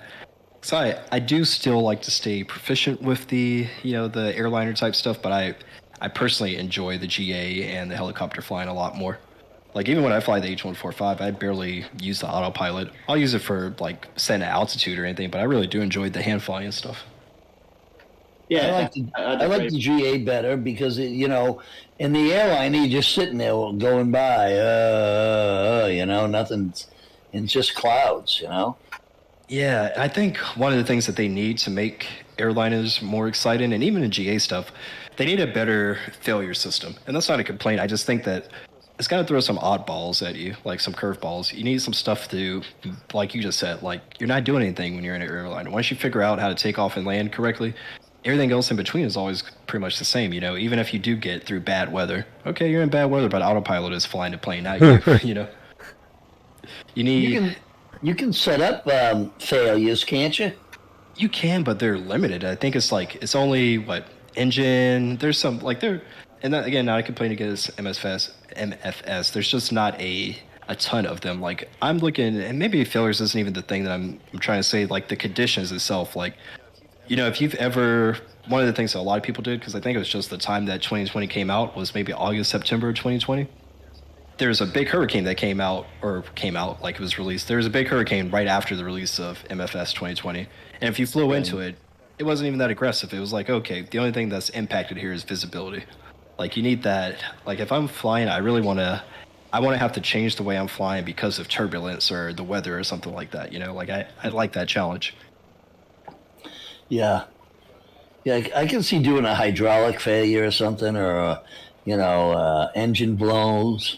Yeah, and I will say, like, a lot of the payware stuff is started to add that now. Like, the DC6, they do a great job with, like, hey, if you don't fly this thing correctly, you're going to be in the pavement in a few minutes, Like, so I do enjoy that. I just think, but again, these are all minor complaints. Like, I was looking at the feedback wish list earlier today, and I'm like, there's really not that much left on there that's going to drastically change the sim. It's all like little extra detail, quality of life type stuff. Yeah, I just wish they'd stop when you land and you taxi, you get in the taxiway and all these vehicles come out of nowhere. Oh, yeah. That's on the wish list. I saw it today, actually. I don't think they put it as started. They put it under investigation, though, so they may not even know what the issue is.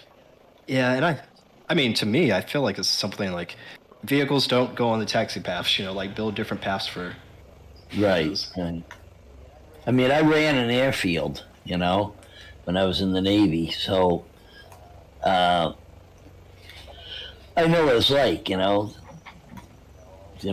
the vehicles they do use the taxiways, but not that often, Yeah. We used to go right across the ramp, find an entrance to the runway, or to the nearest taxiway, and then you run up and run down. That was it, Yeah. I tell you, Steve, I think what has taken Asobo and many others by surprise is when you've got these helicopters doing stuff, there are so many people producing content now to suit the helicopters. It's amazing, and I think everybody's shocked. Yeah. Oh, yeah. Yeah, and I'm happy. Like, I'm glad that there's more people doing it. Like, it's good. It's better for everybody, like, choice is good, and, there's stuff that we'll learn from them. There's stuff they'll learn from us, so it's good. I just want to see, for me right now, I want to see what happens after Asobo kind of really opens the floodgates with their official SDK support. Because there's some stuff like that I want to see that I just know our team's not going to make, like, we're interested in a kind of a specific, I don't want to say niche, but like, we want to do exciting things. We don't necessarily want to do like some of these real historic helicopters, that I think other people might want to. I told you what I want to see. Go ahead. Okay, what do you want to see? Oh, sorry. Oh, no. I just wanted to say that I'll leave now. It's getting late here, and I want to have a good night's sleep. Thank you so much for flying with me today. And see you tomorrow, maybe. Well, thank you for joining us. Thank you for thank you for joining us. Appreciate it. Hope you'll join us again. Bye bye. Have a great day, night, whatever time you're in. Okay, see you. Thank you. See you again Take soon. care, Maurits. Thanks Bye-bye. for joining us. Steve, do you mean the volocopter's not exciting? You know, I don't want to say anything again because I know Iceman's streaming. Yeah, I'll never make Flight Simulator stream, will I? Yeah, like I actually like the thing. I do like it. The problem is the speed is just too low. But that's the real aircraft, right? I think that's like the real speed. That's why they need, what is it, like 18, 20 different motors or something like that? Yeah, I think you're right. Yeah, these are little baby electric motors. Well, Chris and I had this conversation the other day, and the way I look at it, if I was these are set up to be air taxi. If I was to have a radio controlled, no driver vehicle show up at my house for me to get off of the ground, I'm going to want to know that it doesn't go real high. I'm going to want to know that it doesn't go real fast. Yeah. Yeah, it's gonna, I don't know, we're gonna see some. They're doing a good job. It's gonna get better. It's getting better. Like, I don't know if you guys have been watching the recent news, but there's a lot of cool stuff coming soon. A lot of cool stuff. Like, I am super excited for that Concorde next year. I hadn't seen that. Yeah, that's coming from DC Designs. So they did pretty much all of the, I don't say all the military aircraft, but they did the F-16, or actually, so his brother from SC Designs did the F-16, but he did the F-14 and the F-18. Chris, you got a different airport than I have? We need to put a taxiway over there on the field for you. Oh, I've got a taxiway in front of me. Do you? No. This is a good size airport. It looks like a good size.